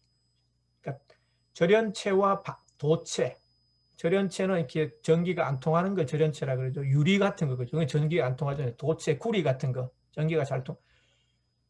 일부는 절연체고 일부는 도체. 도체이면서 절연체인 성질을 가진 물건을 찾으면은 이게 이제 이 큰 혁신적인 기술이 될 수 있다고 그렇게 이제 사람들이 많이 이제 양자역학 이론도 동원하고 그랬는데 다 실패했어요. 근데 윌리엄 쇼클리가 그걸 성공시키는 겁니다. 그래서 혼자 한 건 아니고요, 물론 벨 연구소 프로젝트 팀장을 맡아 있다가 자기는 이론적으로 이제 어드바이스만 하고 여기 젊은 이제 연구원들 두 사람이 있는데 한 사람은 존 바딘이고 한 사람은 월트 브레튼이라는 젊은 연구원입니다. 이 두 사람이 실무를 맡고 윌리엄 쇼클리는 이론적인 측면에서 어드바이스 해주는 팀장이죠. 그렇게 해서 드디어 성공을 시킵니다. 반도체, 절연체인 동시에 이 도체인. 그거 갖다가 반자는 이 반은 도체고 반은 절연체라는 이걸 개발합니다. 성공시키는 거예요. 이게 굉장히 획기적인 거예요. 그래서 그때 그 이름을 트랜지스터라고 이 사람들이 이름을 붙였습니다. 그래서 제3차 산업혁명, 지금은 4차 산업혁명 시대라 그러지만 3차 산업혁명 시대는 트랜지스터 혁명이라고 그러거든요. 트랜지스터가 있기 때문에 오늘날 IT 기업, 컴퓨터 산업이 이제 정보통신 산업이 발달할 수 있었던 겁니다. 그걸 해낸 사람이 윌리엄 쇼클리거든요. 그래서 이 세 사람은 스웨덴 할리먼에 주는 노벨 물리학상을 공동으로 수상했습니다. 트랜지스터 발견한 그 공로를 인정받아서. 이 실리콘이라고 하는 건요, 자연 상태에서 독립적으로 존재는 하지 않습니다. 반도체의 성분이 되는 실리콘은. 근데 이 다른 물질에 섞인 이산화물 형태로 존재를 하는데 지각의 90%가 실리콘입니다. 굉장히 흔하죠, 그러니까. 주로 어디에 많이 있냐? 모래에 있죠, 모래. 모래의 주성분이 이제 실리콘입니다. 그래서 흔한 모래에서 채취해서 요즘은 굉장히 귀한 실리콘 하면 뭐 엄청나게 귀하신 몸으로 대접받는 거죠. 노자 도덕경에 이런 얘기가 있거든요. 귀이 천위본. 귀한 것은 천한 것을 근본으로. 실리콘 밸리라고 할 때 그 실리콘도 바로 그런 겁니다. 굉장히 그 흔한 천한 것에서부터 귀한 물질이 된 거죠. 그리고 이런 원리들이, 도덕경의 원리들이 다양하게 이제 이 실리콘밸리 스토리에 숨어 있다고 볼 수 있습니다. 근데 문제는 이 윌리엄 쇼클리라는 사람은 기술적으로는 대단히 천재였지만은 성격이 문제가 있었다 그래요. 성격이 굉장히 괴팍했고 특히 사람들을 믿지를 못했어요. 이 사람이 이제 그 노벨 물리학상을 받고 나서 자신의 명성이 생기니까 윌리엄 쇼클리 반도체 연구소라고 하는 회사를 창업합니다. 그래서 이제 초기에는 이제 막 인재들이 몰려들었죠. 왜? 윌리엄 쇼클리가 워낙 유명하니까. 그래서 이 사람이 기업을 창업했는데 사람을 워낙 믿지, 성격이 괴팍하고, 그래서 직원들이 근무하는, 연구원들이 근무하는 사무실에 도청 장치를 해요. 심지어는 워낙 못 믿다 보니까. 그래서 직원들은 자기 연구소를 정신병동이라고 부르면서 탈출을 모의합니다. 오른쪽에 보이는 이 그림 있죠. 8명이죠. 사람이 둘, 넷, 여섯, 여덟, 그죠? 이 8명이 핵심 엔지니어였습니다. 윌리엄 쇼클리 반도체 연구소에. 그 사람들이 핵심 엔지니어였는데 한날 한시에 보여가지고 사표를 씁니다. 정신병동에서부터 탈출하자. 그래서 집단적으로 사표서를 쓰고 이제 그러니까 뭐 핵심 엔지니어들이 다 빠져버리니까 쇼클리 연구소가 될 리가 있습니까? 그죠? 그래서 윌리엄 쇼클리 연구소는 만약에 이 리더십을 제대로 발휘했다 그러면은 오늘날의 애플이나 IBM, 뭐 인텔 이런 회사를 능가하는 그런 이 B컴퍼니가 됐을 텐데 이 성격이 괴팍해서 이 사람이 머리 좋고 뭐 똑똑하다고 해서 다 이제 그 기업을 성공시키는 건 아니라는 거죠. 그래서 역사 속으로 사라져. 지금 그 이름도 없어요. 그래서 이 8명의 회사 그 탈출한 사람을 보통 이제 8인의 배신자, 좋은 의미에서 배신자라고 이제 그렇게 통칭을 하는데 여기 F라고 하는 게 있는데 페어차일드 반도체 회사를 처음에 설립했다가 나중에 이제 그게 이제 모체가 돼서 설립한 회사가 인텔입니다. 인텔이라는 회사는 우리 잘 알지 않습니까? 이 인텔이 그렇게 해서 탄생한 기업입니다. 그 중간에 8명 중에 중간에 이제 있는 사람이 로버트 노이스하고 고든 무어라는 사람인데요. 이 중에서도 리더입니다. 두 사람이. 그래서 이 사람이 공동으로 나중에 회사를 창업한 게 인텔이라고 하는 기업입니다. 그래서 로버트 노이스라는 사람은 이 집적 회로 있죠. 인티그레이트 서킷이라고 하는 거죠. 집적 회로를 발견한 사람입니다. 그리고 고든 무어라는 사람은 반도체의 성능은 2년을 주기로 2배로 증가한다. 뛰어오른다고 하는 그런 이론적. 그걸 무어의 법칙이라고 그러지 않습니까? 그 무어의 법칙을 발견한 바로 그 사람입니다. 고든 무어. 이 두 사람이 주축이 돼서 설립한 회사가 인텔이라고 하는 그런 회사입니다. 그래서 오늘날 인텔은 요즘도 보면은 저희가 쓰는 컴퓨터 이 안에 들어가 보면은 인텔 인사이드 그래가지고 인텔 제품이 여기 들어가 있다고 하는 로고가 딱 들어가 있죠.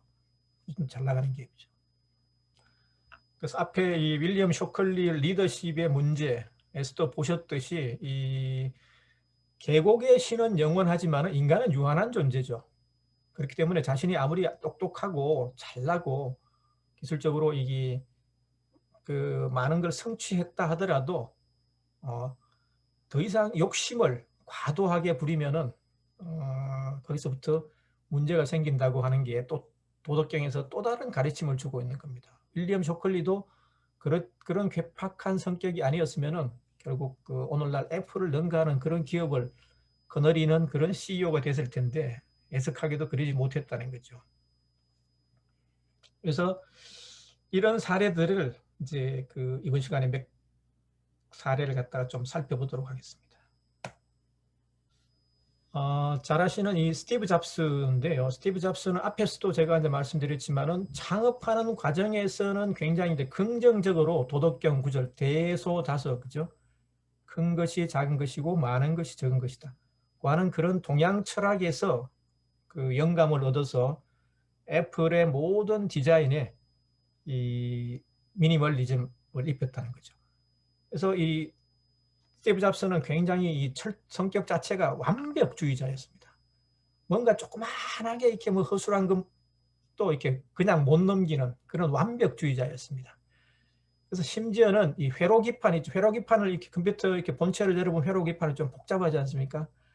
이거를 갖다가 그 대충 이렇게 막 마무리하려고 하는 직원한테 그것도 좀 깔끔하게 이렇게 이제 정리하라 그러니까 개발자가 하는 말이 아니 컴퓨터가 잘 작동하면 되지 그게 무슨 뭐 저 가지런하게 정리하는 게 뭐 중요하냐 그러니까 이 스티브 잡스가 그렇게 얘기합니다. 훌륭한 목수는 사람들이 아무도 보지 않는다고 해서 장롱의 뒤편을 대충 마무리하지 않는다. 사람들의 눈에 보이지 않는다고 해서 그걸 갖다가 대충 하지 말라. 그만큼 완벽주의자. 기술적으로는 이러한 완벽주의가 대단히 이렇게 좋게 긍정적으로 작용했지만은 스티브 잡스의 이러한 완벽주의가 성격적으로 굉장히 이렇게 그 문제를 일으켰습니다. 그래서 리더십에서 아까 윌리엄 쇼클리처럼 스티브 잡스도 그런 문제를 갖다가 노출을 시켰어요. 그러니까 뭐 개발자들이 자기 마음에 안 들고 자기가 원하는 그 수준으로 못 쫓아오니까 심지어 뭐 어떨 때는 막 막말을 퍼붓고 뭐 욕을 갖다가 뭐 하고 폭언을 하고 막 이런 경우가 비일비재했다 그럽니다. 개발자들은 이제 그 잡스를 갖다가 존경하면서도 그런 잡스의 성격 난폭한 리더십 때문에 하나씩 둘씩 잡스로부터 등을 돌렸다는 게 아까 말씀드린 월터 아이작슨이라는 쓴 사람이 쓴 스티브 잡스 전기를 보면은 그런 내용이 나옵니다. 특히 이 스티브 잡스는 욕심이 많았습니다. 그래서 특히 자신의 이름으로 된 그 컴퓨터를 개발하고 싶다는 그런 욕심이 굉장히 강했어요. 아까 말씀드렸지만 이게 같이 공동 창업한 스티브 워즈니악은 기술적으로 굉장히 뛰어난 엔지니어였기 때문에 자신의 이름으로 된 뭐 애플 컴퓨터라든지 이런 것들도 다 이제 사실 그렇게 이제 그 공을 따지자면은 기술적인 공을 따지자면은 스티브 워즈니악한테 돌아갔거든요. 근데 이 스티브 잡스도 자신의 기술적인 공헌을 인정받을 수 있는 뭔가 독특한 브랜드를 하나 이제 애플이라고 하는 회사의 브랜드, 컴퓨터 브랜드를 하나 이제 만들고 싶었어요. 그걸 갖다가 이제 한 프로젝트 팀명이 매킨토시인데 이 매킨토시 컴퓨터를 자기가 주도하고 싶었던 거죠. 근데 기술적으로는 조금 이제 문제가 있었겠지만은 그걸 갖다가 좀 이 자신이 그 하고 싶어하는 그런 욕망이 강했습니다. 그래서 매킨토시 기술 개발 팀장을 억지로 그냥 무슨 이유를 들어가지고 쫓아보냈습니다. 회사에서 이렇게 쫓아냈습니다. 그리고 이제 그 자리를 갖다가 자기가 차지하고 그리고 그 공을 갖다가 공로를 갖다가 가로채기도 했죠. 이 그런 욕심 때문에 난폭한 성격 그런 리더십 때문에 굉장히 문제가 많이 있었던 것이죠. 그래서 애플 이사회 애플에 이제 스티브 잡스가 이제 자기 공동 창업자이긴 하지만 이사회는 따로 있지 않습니까? 이사회가 이제 인사권을 가지고 있으니까 애플 이사회가 더 이상 이렇게 해서는 안 되겠다. 그래서 잘못하다가는 스티브 잡스의 저런 난폭한 리더십이 오너 리스크, 그걸 오너 리스크라 그러죠. 오너 리스크로 작용할 수 있다고 판단하고 스티브 잡스를 애플에서 해고를 시킵니다. 이건 굉장히 쉽지 않은 결정이죠. 창업을 한 사람인데 그래도 아무리 그 뭐 잘못해도 창업한 창업주로 갖다가 쫓아낸다, 해고를 시켜버린다. 이사회 결정으로. 쉽지는 않은데 어쨌든 그 잡스에게 그만큼 이제 문제가 많았던 모양입니다. 그래서 잡스를 갖다가 해임시켜 버립니다. 그래서 이때부터 잡스는 10년 넘게, 정확하게 11년 정도 변방을 떠돌아다닙니다. 잡스는 이렇게 눈물이 나죠. 아니, 자신이 이렇게 설립한 회사에서 자기가 쫓겨나니까 얼마나 억울하겠습니까? 그래서 그 당시에 기록을 보면 이런 게 있습니다. 그래서 워낙에 억울해서 딱 한 주, 애플의 주식 가운데 딱 한 주를 남겨놓고 다 지분을 다 처분했다. 애플하고는 나하고 인연을 끊는다 이거겠죠. 왜 한 주를 남겼느냐? 1%도 아니고 한 주만 남겼다 그래요. 왜 한 주를 남겼? 그래야 애플 이사회에 주주총회에 자기가 참석할 수 있잖아요. 그죠?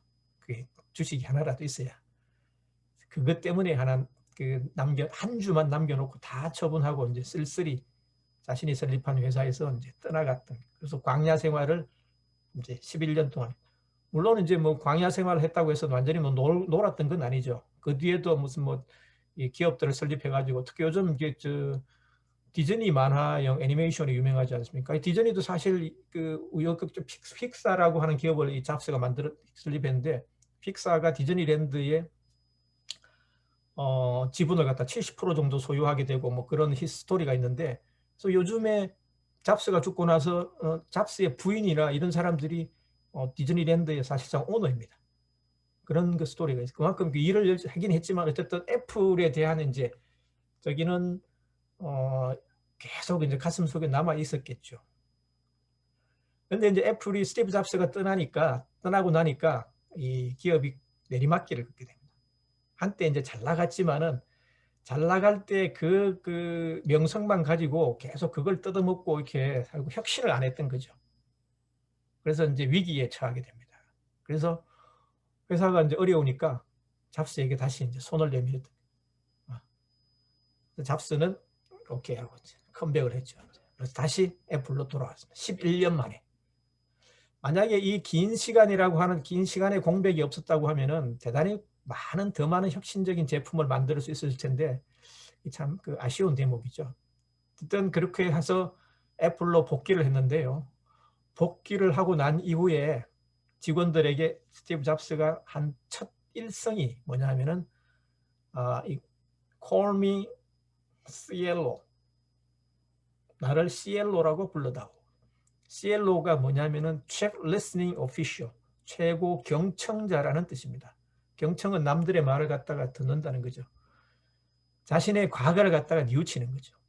내가 과거에 내 욕심만 부리고 직원들 얘기를 갖다가 경청하지 않은 그런 리더십의 한계 때문에 내가 세운 회사에서 쫓겨났고, 그 때문에 내가 11년이라고 하는 시간의 공백을 가졌다.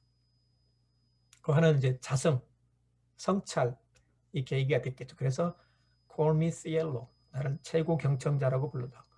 이렇게 극적인 리더십 반전. 물론 이제 그 뒤에도 잡스가 뭐 자기를 뭐 완전히 버리지는 못했겠죠. 그렇지만은 과거보다는 많이 좋아졌겠죠, 이제. 그래서 옛날 같은 그런 이제 극단적인 이제 컨플릭트는 이제 직원들과의 마찰은 없어졌습니다. 그리고 그때부터 만드는 제품이요. 복귀한 이후에 만드는 제품이 아이팟이라든지 우리가 잘 아는 아이폰 있죠. 아이폰, 아이패드. 이게 이제 애플 하면 대표적인 혁신 기기이지 않습니까? 아이폰이 제일 먼저 나오고 스마트폰 중에 그 다음에 삼성이 뭐 폰들이 나왔던 거죠. 극적인 리더십 반전을 계기로 바탕으로 해서 스티브 잡스는 다시 혁신의 아이콘으로 다시 이제 돌아왔던 겁니다. 근데 조금 늦었죠. 이번에는 이제 병마가 잡스의 발목을 잡았죠. 저희가 잘 알고 기억하고 있듯이 2011년에 잡스는 췌장암으로 세상을 떠났죠. 췌장암으로 고생하면서도 수술을 몇 차례 했는데 채식주의자였는데 그게 아마 영향을 미쳤는지는 모르겠는데, 채식주의 한다고 해서 뭐 그하고는 인과관계는 없겠죠 아무래도. 근데 그래도 너무 이제 육식을 거부하니까 의사들이 제발 계란이라도 하나씩 먹어라 해도 안 먹었다 그래요. 철저하니 자기 신념이 투철했던. 어쨌든 췌장암으로 세상을 떠난 이후에 그다음에 팀 쿡이라고 하는 사람이 이제 그 다음에 지휘권을 넘겨받아 가지고 무난하게 잘하고 있어요. 요즘에도 애플은 굉장히 잘 나가는 그런 기업이 되고 있죠. 워낙에 잡스가 만들어 놓은 그런 이게 이 혁신의 그 혁신 기기들에 대한 마니아들이 많거든요. 애플은 무조건 하고 매니아, 애플 제품은 나오는 족족 이제 사는 그런 이제 애플 매니아들이 많습니다. 그게 잡스의 영향이 크다고 이제 볼 수 있겠죠. 그래서 이 잡스가 만약에 그런 게 아니었다 그러면은 좀 더 좋은 제품, 혁신적인 제품을 많이 만들 수 있을 텐데 좀 안타까운, 좀 아쉬운 대목이기도 하죠. 노자의 도덕경에 보면 이런 구절이 있습니다. 욕선민 필이신 후지. 사람에게, 백성들에게 앞서고자 하면은 필, 반드시 이신 그 몸을 후지, 그 뒤에 두라. 백성들의 뒤에 두라는 거죠. 그러니까 욕심을 부리지 말고 항상 뒤에서 겸손하게 이 섬기는 자세로 임해라고 하는 그런 이제 교훈을 주는 구절이라고 볼 수 있습니다. 스티브 잡스에게 딱 어울리는 구절이라고 합니다. 그리고 이 성인 후기 신이 두 번째 문장이요. 성인 후기 신이 신선. 성인은 도덕경에서 말하는 성인은 도를 도통한 깨달은 그런 사람을 통칭하는 게 이제 성인이거든요. 성인은 후기신, 몸을 뒤에 둠으로써 신선, 몸을 앞에서 말씀드린 욕선민 필이신 후지하고 같은 맥락의 이제 구절이라고 볼 수 있죠. 그 다음에 세 번째 문장을 보면요. 공성이 불거, 부유불거, 시불거. 공을 이루었지만은 그렇지만은 불거, 거기에 거하지 아니한다. 거하지 아니하기 때문에 또한 이 화면에 글자가 안 보이네요. 그죠? 불거. 예, 갈것자입니다. 예, 갈것자. 그러니까 그 거하지, 공을 이루었지만 거기에 거하지 아니한다. 거하지 아니하기 때문에 불거. 자리를 잃어버리는 일도 없다. 너무 아등바등 거기 자신의 성과에 매달리지 말고 마음을 쭉 내려놓으라는 그런 의미겠죠.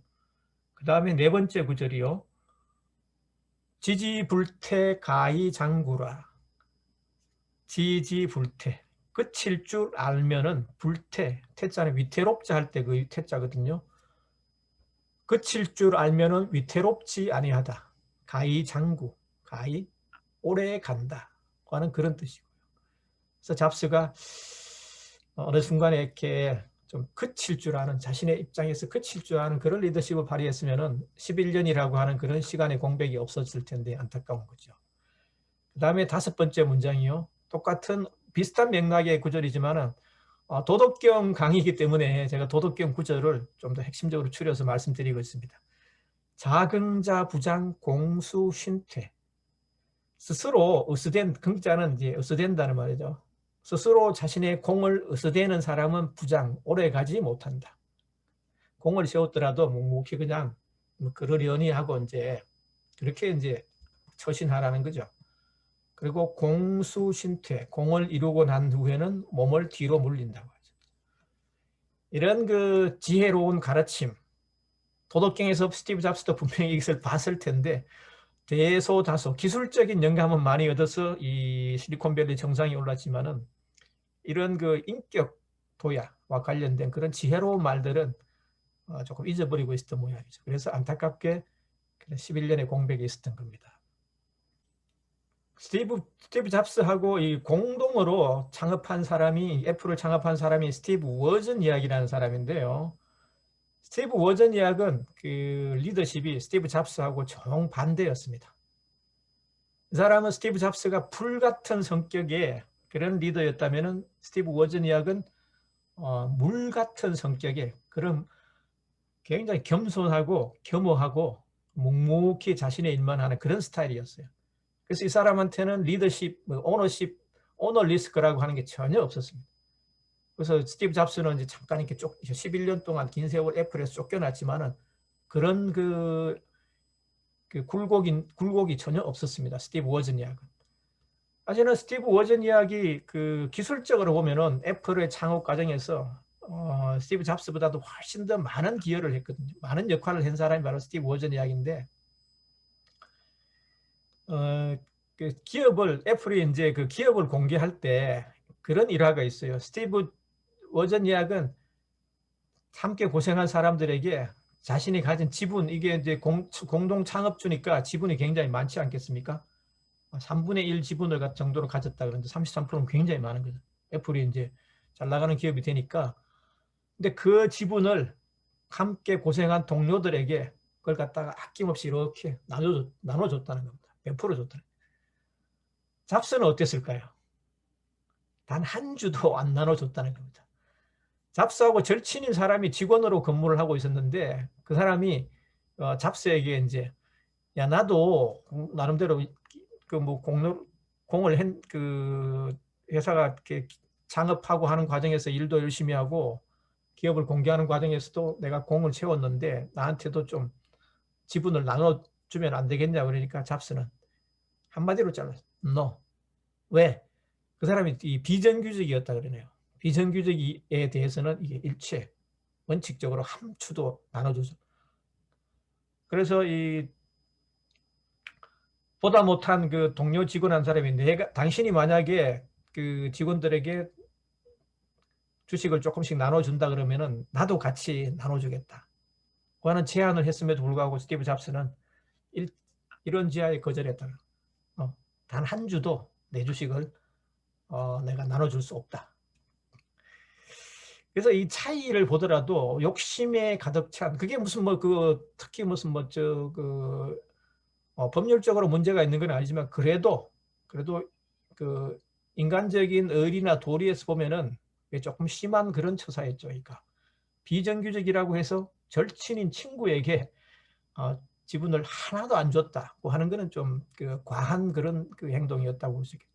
근데 이 스티브 워즈니악은 지분을 공개할 때 자신의 지분을 갖다가 이렇게 아낌없이 나눠주고 그리고 이 애플이 잘 나가는 기업이 되었을 때도 묵묵히 뒤에서 이 몸을 앞세우지 아니하고 묵묵히 뒤에서 엔지니어로서 자신의 일만 열심히 하는 그런 이 사람이 바로 이 리더가 스티브 워즈니악이었습니다.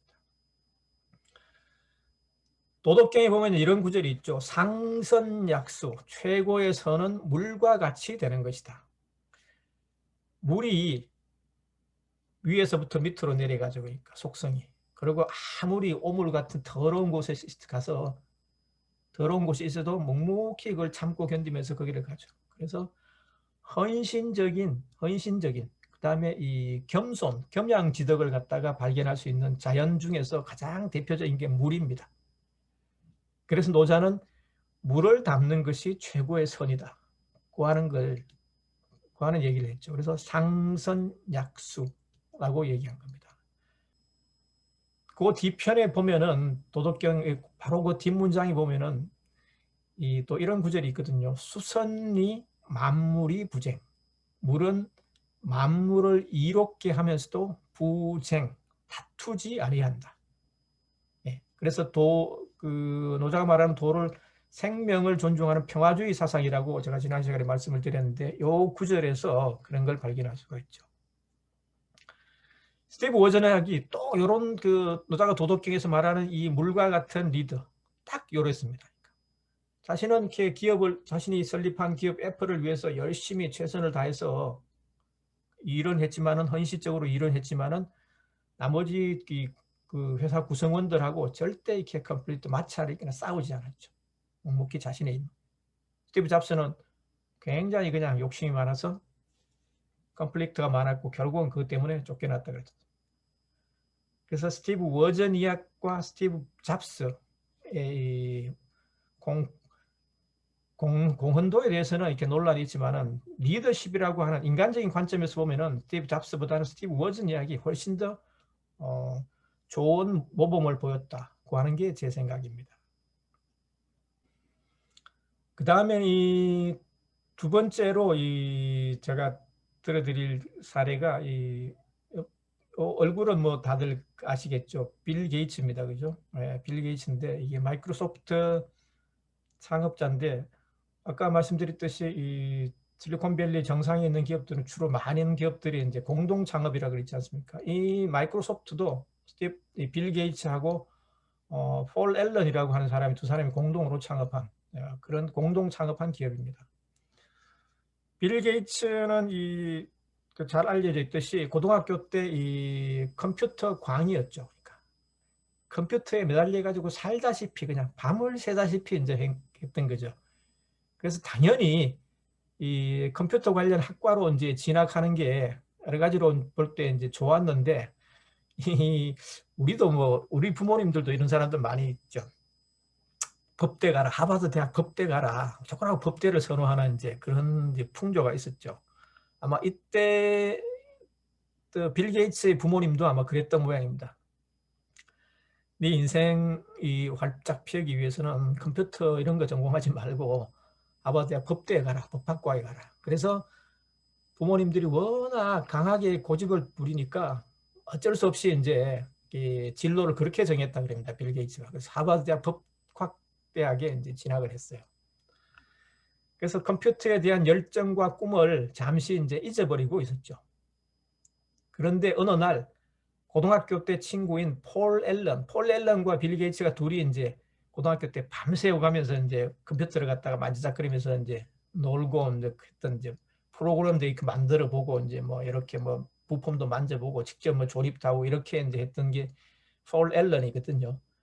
폴 앨런이 그 하버드 기숙사로 이제 빌 게이츠를 찾아갑니다. 근데 기숙사로 가는 그 길목에서 하버드대학 광장에 있는 컴퓨터 가판대, 잡지 신문 가판대를 이렇게 보는데 거기에 딱 보니까 컴퓨터 잡지가 하나 있어요. 그때 알테어라고 하는 이제 이 컴퓨터가 막 출시되고 나오는데 그 알테어라고 하는 컴퓨터를 딱 보는 순간 폴 앨런이 이런 생각이 파떡 들었던 겁니다. 야, 이거 여기에 들어가는 그 베이직 프로그램을 소프트웨어죠. 그러니까 하드웨어에 들어가는 소프트웨어를 갖다가 우리가 만들면은 이거 대박 나겠다 하는 그런 생각이 얼른 싹 스친 거죠. 그래서 기숙사로 이제 빌 게이츠를 찾아가서 딱 이제 그 빌 게이츠에게 이렇게 말합니다. 빌, 내가 오다가 광장에 있는 컴퓨터 잡지에서 알테어의 그 관련 기사를 봤는데 그 컴퓨터에 들어갈 소프트웨어, 베이직 프로그램을 우리가 만들면은 이거 대박 날 것 같다. 그 딱 얘기를 해. 그 순간 빌 게이츠의 머리에 딱 어떤 영감이 훅 하고 돋았다. 아까 이런 영감을 제가 뭐라 그랬죠? 도덕경에서 노자가 뭐라 그랬다고 그랬죠? 예, 승명.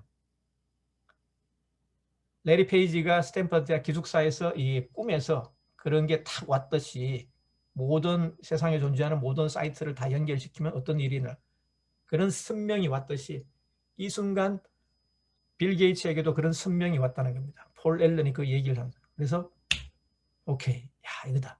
그래서 그 순간 빌 게이츠 마음속에 잠자고 있던 컴퓨터에 대한 열망, 열정과 꿈이 다시 이제 탁 깨어났던 거예요.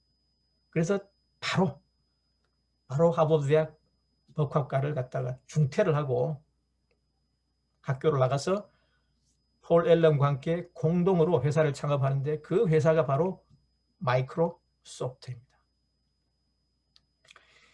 마이크로소프트를 창업하고 나서 이 빌 게이츠는 차근차근 기술력을 키웁니다. 서두르지 않고요. 노자 도덕경에 보면은 천리김도 한 걸음 붙으라는 말이 있죠. 그래서 그 말대로 그대로 실천합니다. 차근차근, 그래서 베이직 프로그램이라고 그러죠. 그 베이직이 기초란 말이죠. 그걸 차근차근 이제 여기에 이제 실력을 키워나갑니다.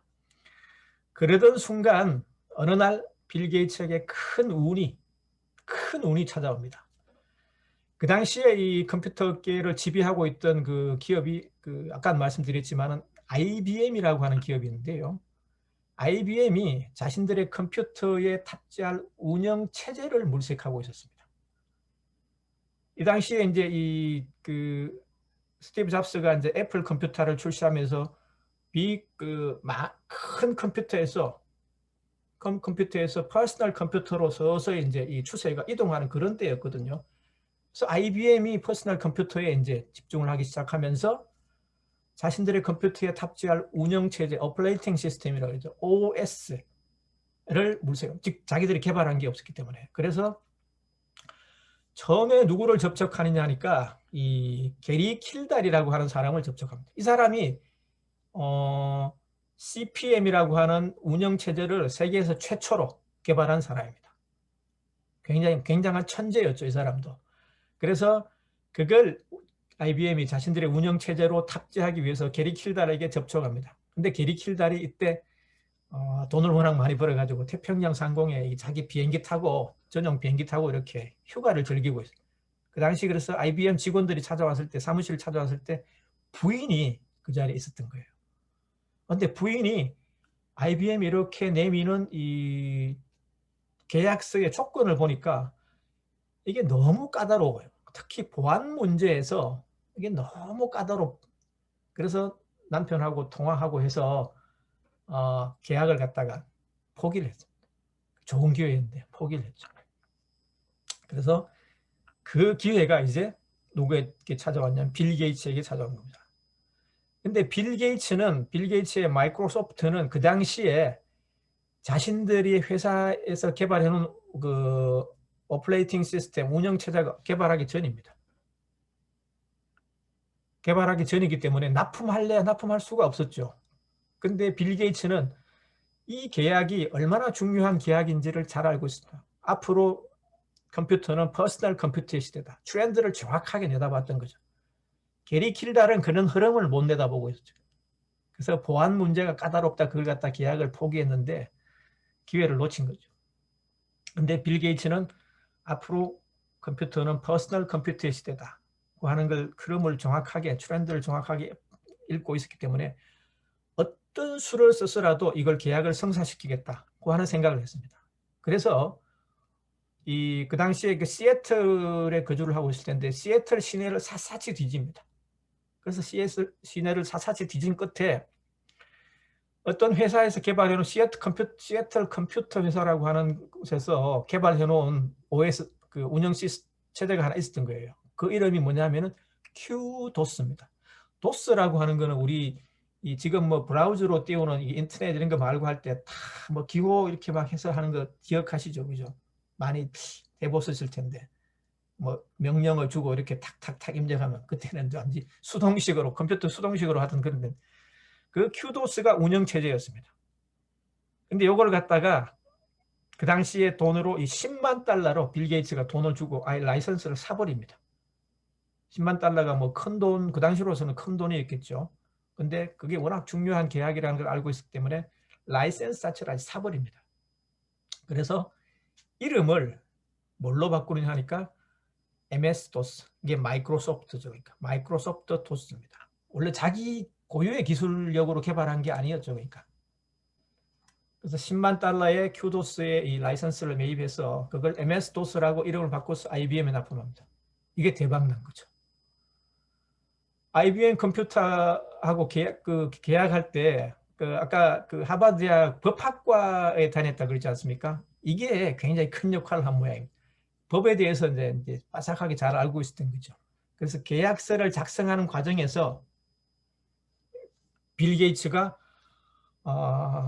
이런 이제 조건 문구를 갖다가 집어넣습니다. 끈끈이 한 건당 수수료를 갖다가 그 IBM으로부터 받음과 동시에 그 운영 체제의 소유권은 항구적으로 마이크로소프트에게 귀속된다. 그 하는 조항을 넣었던 겁니다. 건건이 컴퓨터가 한 대씩 팔릴 때마다 그 수수료를 갖다가 이렇게 이제 그 받으면서 그 현금 수입이 생기는 거죠. 그러면서도 이 항구적으로 영원히 그 소유권은 마이크로소프트가 가지는 걸로 계약을 잘했던 거죠. 이제. 그래서 이제 이 IBM 컴퓨터가 이제 막 날개 돋친 듯이 팔리니까 빌 게이츠는 가만히 앉아서 이제 떼돈을 벌었던 거죠. 그래서 이제 대박이 났던 겁니다. 그걸 생각해 보면은 자신의 이제 독자적인 기술력을 바탕으로 했던 건 아니죠. 남이 개발해 놓은 걸 갖다가 이렇게 트렌드를 정확하게 읽고 있었기 때문에 그걸 갖다가 기회를 잘 살려서 어쨌든 그것도 실력이죠. 근데 나중에 게리 킬달이라는 사람이 이게 기회를 놓쳤다 그러지 않습니까? 그래서 이게 이제 그 빌 게이츠는 이렇게 이제 워낙 잘 나가니까 그때부터 이제 실리콘밸리의 황제라고 이제 지칭을 합니다. 그래서 실리콘밸리 황제 대관식을 갖다가 이제 가졌다고 하는 뭐 신문 기사들도 그렇게 많이. 게리 킬달의 배가 아프겠죠. 이제 저거 이제 사기꾼이라고 이제 빌 게이츠 보고 남이 해놓은 걸 갖다가 베껴가지고 저걸 갖다가 지금 황제가 된 게 저게 무슨 지 실력이냐. 근데 자신의 대간 그 기회를 갖다가 스스로 이제 게리 킬달은 차버린 반면에 빌 게이츠는 이제 거꾸로 했던 거죠. 사람의 운명이 결정되는 게 이제 사실 이제 앞날을 내다보는 예측하는 그런 게 그 판단력, 이게 굉장히 중요한 것 같습니다. 그게 굉장히 중요한 계기로 작용하는 것 같아요. 그래서 빌 게이츠는 대표적으로 이제 그런 사람이었습니다. 근데 문제는 뭐냐 하니까 이 돈이 워낙 돈방석에 앉으니까 그게 또 욕심이 생겼던 겁니다. 빌 게이츠에게. 어떤 욕심이 생겼냐 하니까 브라우저 전쟁이라 그래가지고 넷스케이프라고 하는 기업 이름 혹시 이제 기억하시는 분들도 아마 계실 텐데요. 이 넷스케이프가 브라우저를 개발했는데 그 윈도우 9 마이크로소프트에서 개발한 게 브라우저를 갖다 처음에 우리가 익숙하게 기억하고 있는 게 윈도우 9라고 하지 않습니까? 그죠? 윈도우 9. 그게 이제 그 마이크로소프트에서 개발한 브라우저였는데 이게 기술력에서는 내비게이트가 개발한 그 브라우저가 워낙에 뛰어났습니다. 저도 이제 그게 제 기억으로 아마 90년대 뭐 이 중반 이후에 제가 그 내비게이션이라고 하는 내비게이터가 개발한 그 썼던 기억이 그걸 가지고 이렇게 뭐 홈페이지도 이제 제가 만들고 하는 그런 기억이 조금 나는데요. 어쨌든 그때는 이렇게 기술적으로 보면은 내비게이터가 훨씬 우위를 점하고 있습니다. 그런데 빌 게이츠는 어땠습니까? 돈이 많았죠. 자금력이 많았습니다. 그래서 자금력으로 윈도우 9를 갖다가 이 OS 오퍼레이팅 시스템에 공짜로 끼웠어. 이렇게. 그러니까 이게 공짜로 그 브라우저를 갖다가 윈도우 9로 뿌려대니까 내비게이터가 이제 당할 수가 없어요. 기술력으로 승부를 본 게 아니라 자금력으로 승부를 본 겁니다. 그래서 우리가 보통 이렇게 얼마 전까지 우리가 쓰던 그 윈도우 화면은 인터넷 접속하려고 그러면 다 이제 그 브라우저는 전부 다 화면 띄울 때 쓰는 게 전부 윈도우 9지 않습니까? 마이크로소프트 제품이지 않습니까? 근데 그런 역사적인 이제 스토리가 숨어 있는 거예요. 비하인드 스토리가 숨어 있는 거예요. 자금력으로 그걸 굴복을 시키고 이제 이 패권을 차지했던 거죠. 근데 그게 빌 게이츠에게는 도구로 작용했습니다. 미국 연방법원에서 빌 게이츠에게 끼워 넣기 무상으로 이렇게 끼워 넣어서 파는 그런 상수를 독점이다 고 판단하고 연방법원에서 이 소송을 제기합니다. 빌 게이츠를 상대로. 그래서 지리한 공방 끝에 빌 게이츠는 변호사들 동원해서 독점이 아니라고 항변을 했지만은 결국은 이게 이제 패소를 합니다. 연방법. 독점이 맞다고 하는 결론을 내린 거죠. 그래서 그때부터 빌 게이츠의 이 기세가 날개가 확 꺾여버린. 그리고 급기야는 그때 이 마이크로소프트 CEO 자리에서 물러나면서 사퇴합니다.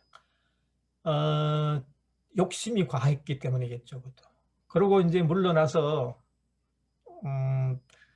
자신의 이제 과오를 반성하겠죠. 스티브 잡스가 이제 그랬던 것처럼 빌 게이츠도 자신의 과오를 반성하고 자신이 가진 전 재산을 사회에 환원합니다. 거의 99%, 100%에 가까운 이게 돈이 그 당시에는 세계 최고의 갑부였으니까 그러고 이제 부인하고 같이 공동으로 이제 재단을 하나 세우죠. 그래서 인류를 위해서 요즘 부인하고 또 이혼하고 이런 게 또 조금 불미스러운 일이 조금 뉴스에 나오기도 하는데 그래도 어쨌든 인류를 위해서 헌신적으로 일하고 있는 부분에 대해서는 굉장히 존경받을 만한 그런 이제 이 업적을 남긴 사람이 빌 게이츠라고 저는 생각합니다. 그래서 도덕적으로 조금 하자가 있다 하더라도 굉장히 좀 존경받을 만한 인류를 위해서는 존경받을 만한 사람이 바로 이 빌 게이츠입니다. 그래서 자신이 부리던 이 욕심을 내려놓고 재산을 환원하고 새로운 사람으로 태어나서 그렇게 인류를 위해서 봉사하는 삶을 살면서 비로소 도덕경에서 말하는 그런 지혜로운 삶을 살고 있다는 게 제 생각입니다. 그래서 도덕경에 보면은 여기 이제 빌 게이츠 밑에 보면은 구절이 있죠. 지영지 불여기. 지자는 가질 지자입니다. 가졌으면서도 영지, 영자는 채울 영자입니다. 그걸 더 채우려고 하는 것은 불여기. 그만두는 것만 못하다. 고 하는 그런 뜻입니다. 앞서 빌 게이츠 지금 말씀드린 빌 게이츠도 그렇고 스티브 잡스도 그렇고 윌리엄 쇼클리도 그렇고 기술적으로 이 도덕경에서 영감을 얻어서 실리콘밸리의 정상을 정복하고 높은 자리에 올랐지만은 그 이면에 도덕경에서 우리들에게 주는 어떻게 보면 더 중요한 게 저는 이제 그런 사람들이 살아가는 삶 속에서 우리가 실천해야 되는 그런 그 지혜가 더 중요하다고 보거든요. 그래서 지영지 불여기라든지 뭐 욕선민 필선이 후지 앞서 말씀드린 이런 구절들이 도가도 비상도 뭐 이런 그 우주 만물의 변화 원리를 설명하는 것보다 더 중요하다는 게 제 생각입니다. 그래서 앞으로 이제 도덕경을 갖다가 제가 그 소개해드린 욕심이 차오를 때 노자를 만나다, 그다음에 실리콘밸리를 간 노자, 이 두 책을 기회가 되시면 천천히 한번 읽어보시고 거기서 우리가 그 삶을 살아가는 과정에서